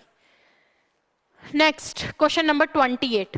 देखिए ये मेहनत आप लोगों के लिए हो रही है, तो मैं यही मान के चल रही हूँ कि आप लोग ध्यान से वीडियो देख रहे हो और अच्छे से समझ रहे हो, क्योंकि अब समय नहीं है कि वेस्ट कर दिया जाए उसको, है ना। तो हम लोग अपनी तरफ से पूरे एफर्ट्स डाल रहे हैं, आप लोग भी इन चीजों को प्रैक्टिस करते रहो, वीडियो को लाइक शेयर सब्सक्राइब करते रहो, ताकि हम लोगों का मोटिवेशन भी बना रहे और हम लोग VIP हमेशा आपको बेस्ट सर्व करने के लिए रेडी रहेगा। चलिए क्वेश्चन नंबर 28 देखिए, choose the correct option given below. Who killed Ravana, मैंने जब पढ़ाया था तब भी बताया था कि हु का बनाने के लिए, हु का पैसिव बनाने के लिए हम करते हैं बाय हुम। हु का पैसिव बनाने के लिए क्या करते हैं भाई, बाय हुम करते हैं। तो अब ध्यान दे लो इन पे कौन सा वाला हो सकता है। तो बाय हुम से स्टार्ट होगा क्वेश्चन बाय हुम से स्टार्ट होगा, ये दोनों हट गए अपने आप ऑप्शन से। अब बाय हुम, अब क्वेश्चन बनाना है ना, यहाँ क्वेश्चन वाला है तो यहाँ भी क्वेश्चन वाला ही चाहिएगा। यहाँ पे पहले रावण आ गया तो ये क्वेश्चन नहीं रहे। आप जानते हो कि क्वेश्चन वाले सेंटेंस में हेल्पिंग वर्ब पहले आता है, हेल्पिंग वर्ब क्या है, पहले आता है, तो ये क्वेश्चन वाला सेंटेंस नहीं है। एकमात्र आंसर बचा है क्वेश्चन वाला, ये जो कि सी आंसर है। क्लियर है, हु वाला किससे बनता है, बाय हुम से स्टार्ट होता है और इस तरीके से। चलिए नेक्स्ट क्वेश्चन कीजिए 29 number. Fill in the blank with an appropriate word. He fill in the blank his candy bar in half to share with me. अब इसका आंसर कीजिए भाई, टेंस से ये क्वेश्चन आया है। आप देखो कितना आसान है ये क्वेश्चन। ही क्या है भाई, सिंगुलर है। ही क्या है, सिंगुलर है। आप जानते हो ब्रेक कभी भी नहीं आ सकता अकेले, क्यों, ब्रेक पास्ट सेकंड बनता नहीं है। ब्रेक अगर प्रेजेंट सिंपल में बनाओगे वर्ब फर्स्ट रख के, तो ये सिंगुलर कभी लेगा नहीं, तो ये तो हट गया ऑप्शन से, अकेला ब्रेकिंग आएगा नहीं। अब बारी है ब्रोकन और ब्रेक की। ये वर्ब थर्ड है भाई, अकेला वर्ब थर्ड भी नहीं आता, अकेला वर्ब सेकंड आ सकता है पास्ट सिंपल में, तो एकमात्र आंसर है डी। आप जानते हो ब्रेक, ब्रोक, ब्रोकन, इसके अकॉर्डिंग ये नहीं आ सकता क्योंकि वो सिंगुलर है, ये अकेला आएगा नहीं, तो ये एकमात्र आंसर है। चलिए ध्यान दीजिए क्वेश्चन नंबर 30 पे। Fill in the blank with the suitable preposition Shashank's flat is fill in the blank the third floor of the building. अब ध्यान देना, कभी भी किसी चीज की सरफेस पे कोई चीज दिखानी हो, किस पे, सरफेस पे, तो हम प्रपोजिशन काम में लेते हैं ऑन। ठीक है, सरफेस पे कोई चीज दिखानी है तो प्रपोजिशन कौन सा लोगे भाई, ऑन। लेकिन अगर टच नहीं हो रहा है, ऊपर कोई चीज दिखानी है, तो हम क्या दिखाते हैं भाई, ओवर। क्या दिखाते हैं, ओवर। और एक प्रपोजिशन होता है अबव। अबव में आप लोग ध्यान रखना, अबव किसी डिग्री के लिए, किसी क्वांटिटी के लिए, किसी मेजरमेंट या क्वांटिटी के लिए, ठीक है। और ओवर ऊपर, टच नहीं हो रहा है ऊपर से, लेकिन टच नहीं हो रहा है, और सरफेस पे टच हो रहा है तो ऑन आएगा। और ऑन इनके लिए भी आता है, डेट के लिए और डे के लिए। ऑन किस किस के लिए, डेट के लिए और डे के लिए भी आता है। क्लियर है, तो हम जानते हैं कि फ्लैट कौन सी सरफेस पे है, तीसरे नंबर की सरफेस पे है, तो इसका आंसर क्या होगा, डी ऑप्शन आंसर होगा। Shashank flat is on the third floor of the building, building के थर्ड फ्लोर पे। क्लियर है, इन इनसाइड के लिए आता है, एट लोकेशन के लिए आता है, बाय एजेंट के लिए आता है कि किसके द्वारा, किसके द्वारा। ठीक है, चलिए next question, question number 31। Fill in the blank choosing the correct tense form. My dear father fill in the blank newspaper after getting up. रोज पापा उठते हैं और अखबार पढ़ते हैं, एक दिन की बात है क्या भाई, ये उनका रूटीन एक्शन है। क्या है उनका, रूटीन एक्शन है। आप जानते हो रूटीन एक्शन को किस में बनाते हैं हम, प्रेजेंट सिंपल में। रूटीन एक्शन को किस में बनाते हैं, प्रेजेंट सिंपल में बनाते हैं। एकमात्र ऑप्शन है ये। अरे पहला क्यों नहीं हो सकता, पापा है सिंगुलर, एक ही होता है ना, पापा है सिंगुलर, तो सी आएगा, ये होगा नहीं। इस रीड आप जानते हो कि इसके बाद वी फॉर्म के बाद इसके बाद में ये रीड नहीं बैठ सकता, या तो रीडिंग होगा, है ना, और ये था नहीं इसलिए हटा दो। और इज रीडिंग अभी पढ़ रहे हैं ऐसा नहीं है, ये रोज उठने के बाद पढ़ते हैं, ये उनका डेली रूटीन है, तो डेली रूटीन को प्रेजेंट सिंपल में बनाया जाता है, सी ऑप्शन आंसर होगा। Next question, fill in the blanks with the correct option. Neither of the two books fill in the blank found useful. मैंने ये बहुत अच्छे से आपको सब्जेक्ट वर्ब एग्रीमेंट में बताया था कि ये नीदर या नाइदर दोनों इसका प्रोनाउंसिएशन होता है। ये अपने बाद क्या लेते हैं भाई, अगर इनके बाद ऑफ आता है या ईच भी होता तो, या एवरीवन ऑफ भी होता, इनके बाद अगर ऑफ आता है तो ये अपने बाद क्या लेते हैं, सिंगुलर। क्या लेते हैं भाई, सिंगुलर। सिंगुलर के ऑप्शन देखो, एकमात्र ऑप्शन है, एकमात्र ऑप्शन है सिंगुलर का, ये सारे प्लूरल है। ठीक है ना। और मैंने वैसे भी बताया था ये प्रपोजिशन ये ऑब्जेक्ट, सिर्फ नीदर सब्जेक्ट बचा है, इसके अकॉर्डिंग आएगा। नीदर मतलब दो में से कोई नहीं, आइदर मतलब दो में से कोई एक, नाइदर मतलब दोनों में से कोई भी नहीं। ठीक है, तो आप देख सकते हो कोई भी नहीं है तो फिर बस सिंगुलर ही रखना है।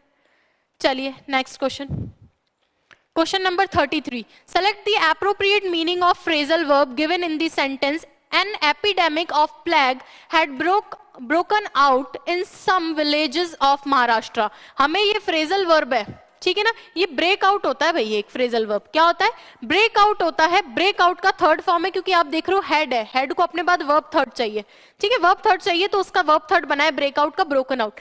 ब्रेकआउट का मतलब होता है किसी भी चीज का तेजी से फैलना, ठीक है, किसी भी चीज का तेजी से फैलना, मैं मतलब बोल सकता हूँ स्प्रेड क्विकली, स्प्रेड क्विकली।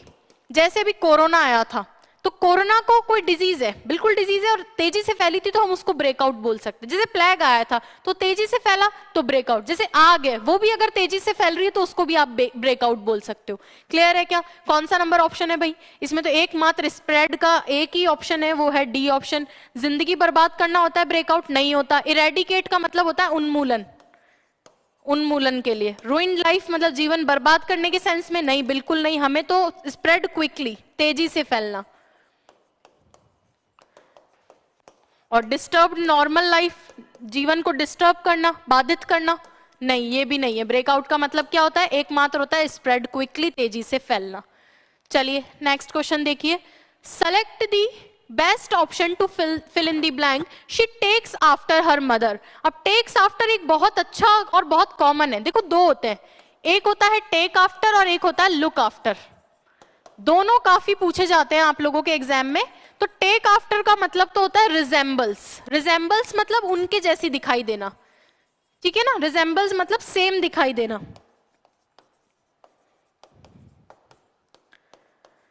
और लुक आफ्टर का मतलब होता है देखभाल करना। क्या बोला? टेक आफ्टर मतलब रिजेंबल, सेम दिखाई देना, और लुक आफ्टर मतलब देखभाल करना। वो अपनी मदर का टेक आफ्टर करती है, मतलब अपनी माता की तरह दिखाई देती है, यही बात है। तो रिजेंबल्स। फॉलो मतलब किसी को फॉलो करना, पीछा करना। ओबे मतलब पालना करना, ठीक है ना।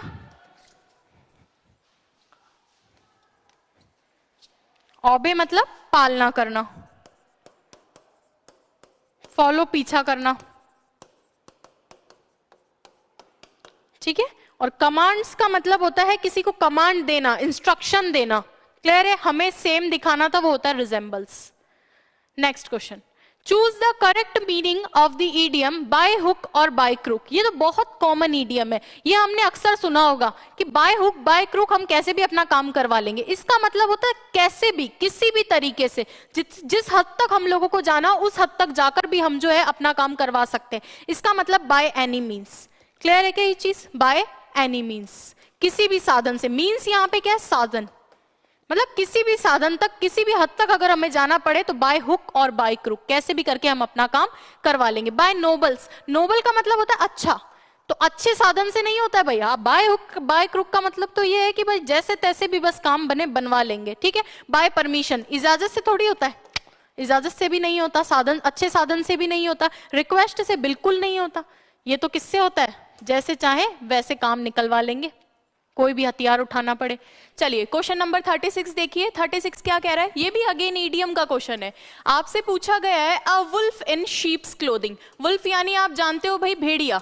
भेड़िया किसकी क्लोथिंग में दिख रहा है आपको? भेड़ की क्लोथिंग में। इसका मतलब भेड़िया भेड़ की खाल में, और भेड़िया भेड़ की खाल में है, खुद की खाल में नहीं है। इसका मतलब वो पाखंड कर रहा है, वो जैसा रियल है वैसा नहीं दिखा रहा है। तो आप सीधा सा आंसर देखते ही कर सकते हो, अ हिपोक्रेट। हिपोक्रेट पर्सन क्या करता है भाई?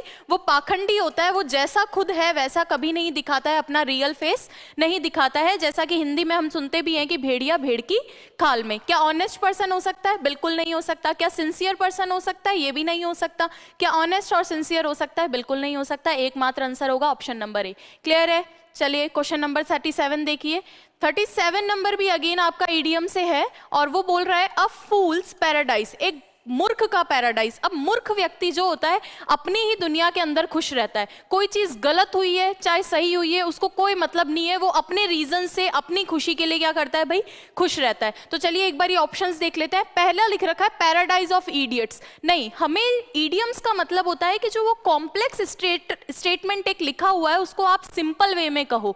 यानी इडियम फ्रेजेस आप जानते हो कि दूसरी तरीके से कहा जाता है, दूसरे मीनिंग से कहा जाता है, लेकिन उनको प्रैक्टिकली हिंदी के मीनिंग में हम सेम चीज नहीं कहते। तो ये पैराडाइज ऑफ इडियट्स आप जानते हो कि मूर्खों का कोई अलग स्वर्ग नहीं होता, और वैसे भी ये इडियम है, जैसे नाच ना आए आंगन टेढ़ा, तो इसका मतलब ये थोड़ी कि आंगन टेढ़ा होगा। तो पैराडाइज हो सकता है कि कोई इडियट्स का, नहीं हो सकता, तो ए ऑप्शन एकदम गलत है। अच्छा, सेकंड ऑप्शन देखिए, a state of happiness for foolish reason, बिल्कुल सही दे रखा है। देखो फुलिश रीजंस के लिए एक ऐसी state, a state of happiness for foolish reasons, foolish reasons के लिए भी वो लोग जो है खुश होते हैं। यानी क्या पता कोई स्टेटमेंट सही हो गलत हो, कोई बात सही हो गलत हो, कोई भी एक्शन सही हो या गलत हो, लेकिन फूल हमेशा ये सोचता है, वो खुश रहता है कि हाँ हाँ ये सही है, ये हमारे फेवर में है, ये सारी चीजें काम की है। क्लियर है। टू लिव इन पास्ट, बिल्कुल पास्ट में रहना नहीं होता है। To remain in the state of daydreaming, बिल्कुल डे ड्रीमिंग भी नहीं होता है, दिन में सपने देखना होता है। डे ड्रीमिंग का मतलब वो भी ये नहीं होता है। एकमात्र आंसर होगा आंसर नंबर बी। क्लियर है भाई, आंसर नंबर बी। चलिए 38 नंबर, इसको आंसर कीजिए। यस्टरडे को देखते ही पता चल रहा है कि किसकी है, पास्ट की है। देख लो भाई, एकमात्र ऑप्शन है पास्ट का, ये प्रेजेंट का हट जाएगा, ये अकेला आएगा नहीं, ये प्रेजेंट का हट जाएगा, एकमात्र ऑप्शन है पास्ट का, डी का आंसर होगा। चलिए क्वेश्चन नंबर 39 देखिए, one who fill in the blank poems is a poet. एक व्यक्ति, वन किसी के लिए, पर्सन के लिए आता है ना भाई, अ पर्सन जो क्या करता है भाई, पोयम लिखता है, वो पोएट होता है। अब पहला ऑप्शन है इज राइटिंग, जो अभी लिख रहा है वही पोएट है जो ये जनरली लिखता है, जिसका रूटीन काम है। बिल्कुल ये रूटीन काम है। अगर मैं आज लिख दूं कि भाई मैं आज पोएम लिख रही हूं, तो क्या मैं पोएट बन जाऊंगी? बिल्कुल नहीं बनूंगी। तो ये कंटिन्यूटी की बात नहीं है, अभी की बात नहीं है, ये जनरल सेंस है। ये उसका क्या है, रूटीन एक्शन है जो डेली लिखता है उसके लिए। तो प्रेजेंट सिंपल में बनेगा सी ऑप्शन। पास्ट की भी बात नहीं है, जिसने पहले लिख ली क्या वो पोएट होगा? नहीं। क्या जो आने वाले समय में लिखेगा वो पोएट होगा? नहीं। जो जनरली लिखता है, जिसका ये रूटीन एक्शन है, वही। चलिए एकमात्र आंसर है सी। थोड़ा सा आप लोग क्या है, केयरफुली क्वेश्चन पढ़ा करना। केयरफुली क्वेश्चन अगर आप लोग पढ़ते हो तो आप लोगों का एक भी गलती होने की संभावना खत्म हो जाएगी। चलिए क्वेश्चन नंबर 40 है, choose the correct alternative for the blank in the following sentence. Yesterday she fill in the blank TV at this time. अब ये बहुत अच्छा क्वेश्चन है। अभी मैंने 2 मिनट पहले बताया था यस्टरडे होता है पास्ट का, लेकिन इसमें सिर्फ यस्टरडे नहीं है, आगे एक और लिख रखा है एट दिस टाइम। यस्टरडे और एट दिस टाइम मतलब कल, इस समय आ गया ना, तो ये इस समय किसको दिखा रहा है? कंटिन्यूटी को दिखा रहा है कि कल इस टाइम क्या कर रहे थे, तो भाई वॉच कर रहे थे किसको? मूवी को। तो yesterday she was watching TV at this time. अगर ये टीवी यहाँ पे एट दिस टाइम नहीं आता ना, इस समय, तो हम वॉच्ड भी कर देते हैं पास्ट के अंदर। लेकिन ये एट दिस टाइम, आप जानते हो प्रेजेंट में तो होता है एट दिस टाइम और पास्ट में होता है एट दैट टाइम। तो इसकी वजह से हमें जो है क्या करना पड़ रहा है, यहाँ पे वॉज वॉचिंग करना पड़ रहा है। ये होगा नहीं, ये होगा नहीं और ये नहीं होगा, क्योंकि ये यस्टरडे आ गया, इसको पास्ट में ले जाना है, और एट दिस टाइम इसको पास्ट के किस में ले जा रहा है? कंटिन्यूस में ले जा रहा है। क्लियर है? प्लीज वीडियो को लाइक शेयर कर दीजिए और सब्सक्राइब कर दीजिए चैनल को। यही एकमात्र मोटिवेशन होता है, ताकि वीडियोस आगे आप लोगों को हम डिलीवर करते रहें। Choose the correct option changing the following sentence into exclamatory. क्या करना है भाई, हमें एक्सक्लेमेटरी में बदलना है। क्या बदल दोगे क्या? बिल्कुल सिखा रखा है हमने, एक सेंटेंस लिख रखा है, it is a matter of praise that he has won the trophy. ये प्रेज का मतलब तारीफ करने का मुद्दा है कि उसने ट्रॉफी जीत ली है। बिल्कुल जीत ली है। कौन से टेंस में जीती है भाई? परफेक्ट में जीती है। प्रेजेंट के परफेक्ट में जीती है क्या? बिल्कुल जीती है। देख लो कौन सा वाला ऑप्शन सही होगा। पहला ऑप्शन। खुशी जाहिर कर रहा है ब्रेवो से अपनी, ठीक है ना। ब्रेवो से, देखो हुर्रे से भी खुशी जाहिर कर देता। ब्रेवो से, ब्रेवो का मतलब होता है किसी की तारीफ करना, प्रशंसा करना, बहुत अच्छा किया, शाबाश, बहुत अच्छा किया। लेकिन हुर्रे से भी आप खुशी जाहिर कर सकते थे, लेकिन आप देखो ये पास्ट में चला गया, ये हेड हो गया, इसलिए इस वाले को रिजेक्ट करना पड़ेगा, इस वाले को भी हमें रिजेक्ट करना पड़ेगा और इस वाले को भी हमें रिजेक्ट करना पड़ेगा। अरे अलास तो दुख के लिए आता है, अलास किसके लिए आता है? दुख के लिए आता है। तो ये तो बिल्कुल नहीं चलेगा। किसी का अगर बेचारे का किसी ने ट्रॉफी जीती है तो दुख थोड़ी मनाओगे, खुशी मनाओगे ना। तो शाबाशी दे रहा है, bravo, he has win the trophy. Clear है? A option. चलिए 42 नंबर देखिए, cotton is fill in the blank than wood. Cotton क्या है ये बताना, कॉटन किससे ज्यादा सॉफ्ट है, ये चीज बतानी है। और मैंने कंपैरेटिव डिग्री आपको अच्छे से पढ़ाई थी कि ये देन किसके लिए आता है, डिसिमिलैरिटी के लिए, कंपैरेटिव के लिए। और कंपैरेटिव को बनाने के लिए आपको याद है ईआर से बनता है। किससे बन जाता है, ईआर से बन जाता है। तो cotton is softer then would. Clear है क्या? सॉफ्टेस्ट किसके लिए होता है, सुपरलेटिव। किसके लिए होता है, सुपरलेटिव के लिए। और सॉफ्ट पॉजिटिव डिग्री है। और देखो मोर से भी बनता है, लेकिन मैंने आपको बताया था मोर से हम उनका बनाते हैं जिनके पीछे क्या लगा हुआ हो, जिनके पीछे सफिक्स जुड़ा हुआ हो, है ना, जिनके पीछे सफिक्स जुड़ा हुआ हो। जैसे मैं बोल रही हूं ब्यूटीफुल, क्या बोल रही हूं, ब्यूटीफुल। ब्यूटीफुल के पीछे ये सफिक्स जुड़ा हुआ है ना, तो अब इसके आगे ईआर नहीं लगेगा, इसके आगे क्या लगेगा, फिर इधर की तरफ लगेगा मोर ब्यूटीफुल। क्लियर है ना ये चीज? तो हम किसको प्रेफर करेंगे, सॉफ्टर को। नेक्स्ट क्वेश्चन है, sentence has been broken up into 4 parts, और आपको देखना है कि कौन सा जो है ग्रामेटिकली मीनिंगफुली रॉन्ग है। Unless you do not pay attention to what I say, you will not succeed. जब तक कि नहीं, अरे मैंने कल परसों में ही आपको सब्जेक्ट वर्ब एग्री कल परसों में ही मैंने आप लोगों को बताया था कि unless और until दोनों किसके लिए होते हैं, जब तक नहीं, जब तक नहीं। और मैंने अच्छे से बताया था कि इनमें ये नहीं शामिल होता है, अनलेस और अंटिल में ये नहीं शामिल होता है, तो इनके बाद में नॉट नहीं आता। सेंटेंस देखो क्या लिख रखा है, अनलेस यू डू नॉट। अरे इस नॉट की जरूरत थी क्या, बिल्कुल नहीं थी। अनलेस में अपने आप में नहीं का भाव होता है, और इसी की वजह से ये गलत हो गया। तो कौन सा वाला गलत है, यही वाला गलत है, बी ऑप्शन। इसके दूसरे वाले सेंटेंस में नो आए ना, जैसे यहां नो आ रहा है ना, तो इससे कोई प्रॉब्लम नहीं है, लेकिन अनलेस वाले सेंटेंस में नो नहीं आना चाहिए, नॉट नहीं आना चाहिए, क्योंकि इसके अंदर अपने आप में जब तक नहीं का सेंस होता है। अंटिल आता है टाइम वाले के लिए और अनलेस आता है कंडीशन के लिए। लेकिन अगर दोनों ऑप्शन में आए एसएससी वालों, अनलेस को प्रेफर कर देना। क्यों? क्योंकि अनलेस के अंदर अंटिल का भाव छुपा हुआ होता है। चलिए next question, choose the antonym of gigantic. अरे आपने गीगावाट सुना है क्या, है ना? हम छोटे थे तो अपन ने गीगावाट वगैरह यूनिट्स पढ़ते हैं ना, जब स्कूलों में होते हैं तो यूनिट्स पढ़ते हैं। तो गीगा बड़ी यूनिट होती थी ना, क्या होती थी भाई, बड़ी यूनिट। तो ये गिगनेटिक का मतलब होता है बड़ा, उससे याद रख सकते हो। गीगावाट होता था ना, गीगावाट, तो वो क्या होती थी, बड़ी यूनिट होती थी, बिग यूनिट। तो उससे याद रख सकते हो इसको, ये होता है बड़ा। ह्यूज का मतलब हमें ढूंढना है एंटोनिम। उछल कूद में कई बार गलती ऐसी होगी कि एंटोनिम देखे बिना, अच्छा गिगनेटिक बड़ा यूज कर दोगे, इस गलती से बचना है। आपको ये देखना है गिगनेटिक बड़ा है, हमें ढूंढना है एंटोनिम। एंटोनिम यूज हो सकता है, नहीं हो सकता। अरे लड़कियों कोलोसल काजल आता है, कोलोसल काजल का मतलब होता है जो काजल बहुत गहरा गहरा लगता हो। तो या तो गहरा, और इसका मतलब कोलोसल का मतलब बड़ा भी होता है। अब काजल तो बड़ा नहीं हो सकता, लेकिन डार्क हो सकता है और ज्यादा देर टिक सकता है ना, टिकाऊ। तो ये कोलोसल किसके लिए, काजल आजकल एक मार्केट में मिल रहा है, उससे इसको याद रख सकते हो कि कोलोसल गहरा और बड़ा। ठीक है, तो ये भी नहीं हो सकता क्योंकि हमें गिगनेटिक का एंटोनिम चाहिए। अच्छा प्यूनी, प्यूनी वर्ड का मतलब होता है भाई छोटा, छोटा, या हम कह सकते हैं वीक, कमजोर। अरे दो वीक होते हैं, दो वीक होते हैं। ये ऐसे बेसिक क्वेश्चन कोई पूछ ले तो कभी गलत मत करना। ये वाला वीक होता है सप्ताह, और ये वाला वीक होता है कमजोर। ये स्पेलिंग बहुत बहुत आसान है, लेकिन हम जल्दबाजी में गड़बड़ करते हैं, इसलिए बता रही हूँ। प्यूनी मतलब छोटा, हमें एंटोनिम ढूंढना था गिगनेटिक का जो बिल्कुल 100% प्यूनी होगा। हार्ड का मतलब होता है कठोर, हमें कठोर नहीं चाहिए था, है ना। चलिए ध्यान दीजिए नेक्स्ट क्वेश्चन पे। Match the following words in column A with their antonym in column B. देखो बहुत ही अच्छे से इस क्वेश्चन को फ्रेम किया हुआ है। हमें ढूंढना है एंटोनिम। 4 इधर है, 4 इधर है, एक का भी मिल गया तो आंसर तो मिल जाएगा। आपको एग्जाम में पास होना है, सारे शब्दों के मीनिंग आने जरूरी नहीं है। मैं बताऊंगी मीनिंग ईच वर्ड का बताऊंगी, लेकिन मैं ये कह रही हूं वहां अगर आपको एक से काम बन जाता है ना, तो स्मार्टली अपने डिसीजन ले लेना आप लोग। जैसे ध्यान दो, ट्रैंक्विल कई बार सुना है, ट्रैंक्विल का मतलब होता है शांत। ट्रैंक्विल का मतलब क्या होता है भाई, शांत। जो व्यक्ति रहता है शांत वो ट्रैंक्विल, कोई भी चीज ट्रैंक्विल हो सकती है, तो वो शांत। अब आप जानते हो शांत का अगर मुझे एंटोनिम ढूंढना है तो डिस्टर्ब्ड ही होगा, है ना। तो अशांत, डिस्टर्ब्ड। आप ध्यान दो इधर, ट्रैंक्विल ए का आएगा सेकंड, ए का सेकंड देखो, एकमात्र, एकमात्र ऑप्शन है। इसीलिए मैं आपको बोल रही हूँ, बताऊंगी सारे, लेकिन इसीलिए मैं आपको बोल रही हूँ कि एग्जाम में ऐसा होता है कि एक ऑप्शन से आंसर आ जाता है, लेकिन हम क्या उछल कूद में उस पर ध्यान नहीं देते, तो उससे थोड़ा सा बचना है। ठीक है, हार्श का मतलब आप मान सकते हो कठोर, हार्श डिसीजन, कठोर निर्णय। ठीक है, और माइल्ड का मतलब होता है सॉफ्ट, नरम।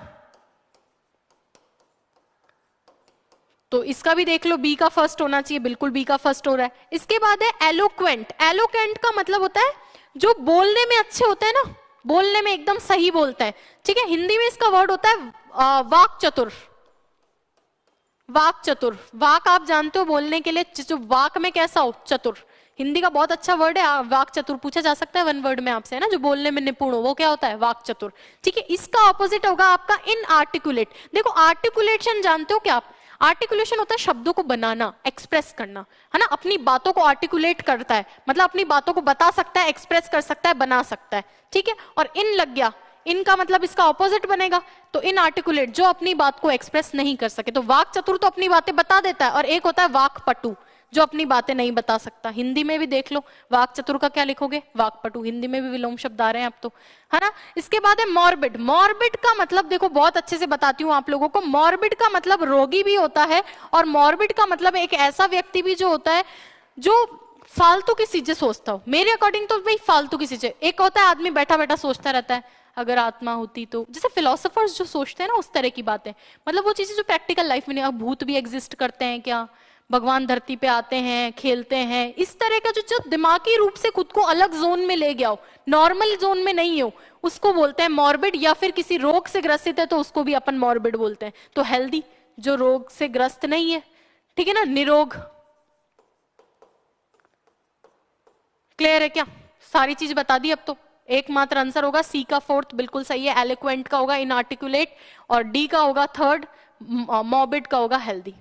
समझ में आया? ट्रैंक्विल शांत, डिस्टर्ब्ड अशांत, हार्श डिसीजन हार्श कठोर, माइल्ड नरम, एलोक्वेंट वाक चतुर, इनआर्टिकुलेट वाक पटु जो वाक चतुर जो बोल सकता है, एक्सप्रेस कर सकता है, इनआर्टिकुलेट जो नहीं बोल सकता, मॉर्बिड मतलब रोगी या जो फालतू की चीजें सोच रहा हो, ठीक है, और हेल्दी मतलब एकदम निरोग, उसको कोई प्रॉब्लम नहीं है।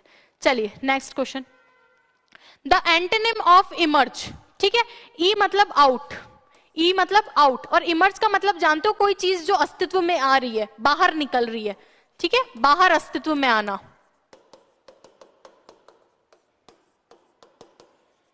हमें इसका बताना है एंटोनिम।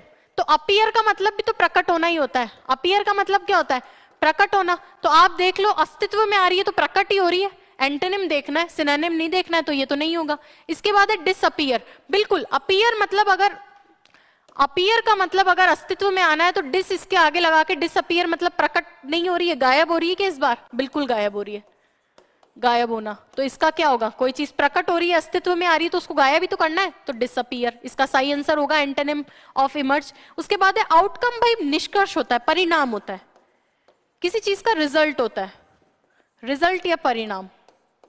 और रिजल्ट तो नीचे लिखा ही है, आप जानते ही हो, परिणाम, ठीक है। तो हमें किसी चीज को जो इमर्ज आउट, बाहर निकल रही है, प्रकट हो रही है, अस्तित्व में आ रही है, उसको डिसअपीयर करना है, उसको गायब करना है, क्योंकि हमें एंटोनिम ढूंढना है। चलिए नेक्स्ट क्वेश्चन देखिए।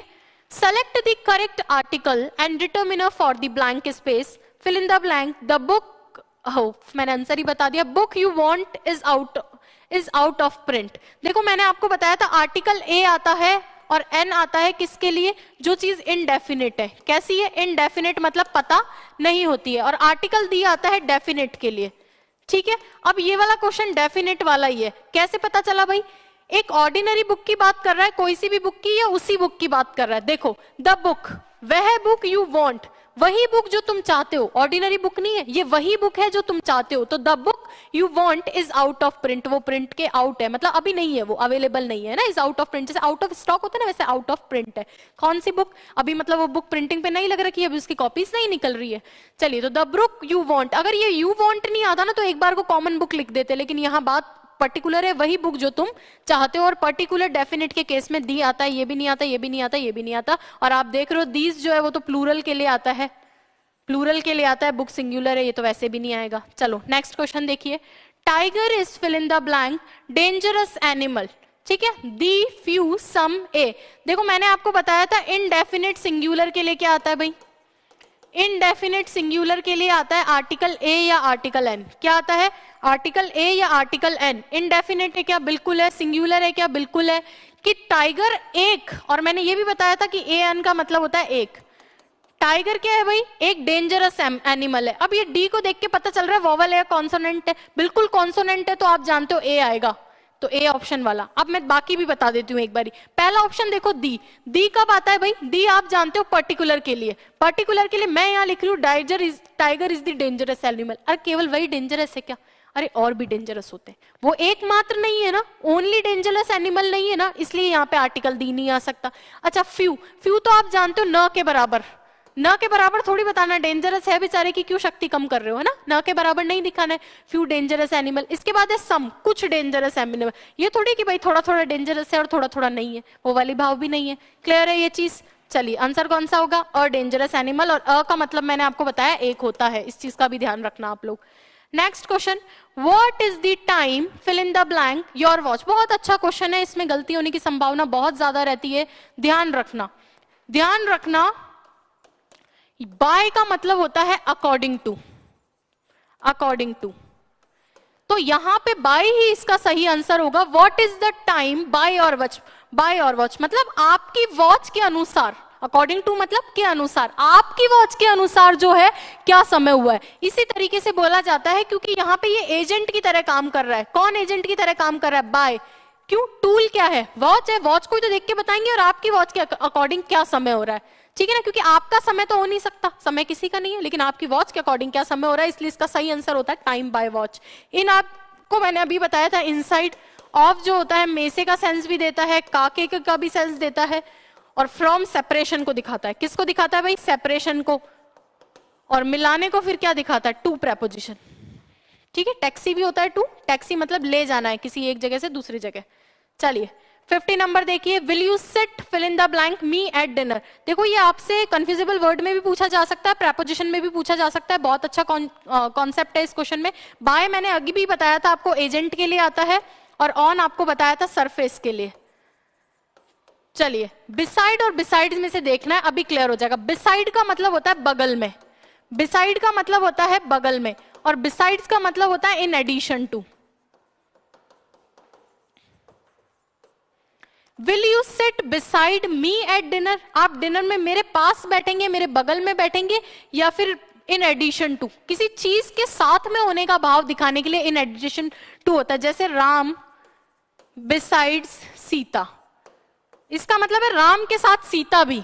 यहां पे तो हमें पास में बिठाना है ना डिनर पे, इसके साथ की बात नहीं है, इसलिए यहां पे बिसाइड आएगा। क्या आएगा भाई? बिसाइड आएगा, इसका आंसर ए होगा। चलिए हमारे 50 क्वेश्चन की सीरीज कंप्लीट हो गई है। जिन भी लोगों ने अभी ये पेपर अटेम्प्ट नहीं किया है, पेपर चेक करना है, तो आप लोगों को VIPM क्लासेस टेलीग्राम चैनल पे ये पेपर मिल जाएगा। आई होप ये एक्सप्लेनेशन आप लोगों को समझ में आया है, और इसी तरीके से एक पेपर और आप लोगों को मिलेगा, वो भी आप चेक करिएगा। और वीडियो को लाइक कीजिएगा, शेयर कीजिएगा, और चैनल को सब्सक्राइब कीजिएगा, ताकि इसी तरह की वीडियोज हम आप लोगों के लिए लेकर आते रहें। और आई होप आप लोगों का एग्जाम बेस्ट हो। अभी डरना नहीं है, जितना आ गया है, जितना समझ में आ चुका है, जितना पढ़ चुके हो, उसका अच्छे से अच्छा आपको रिवीजन करना है। थैंक यू सो मच, मिलते हैं आपसे नेक्स्ट वीडियो में।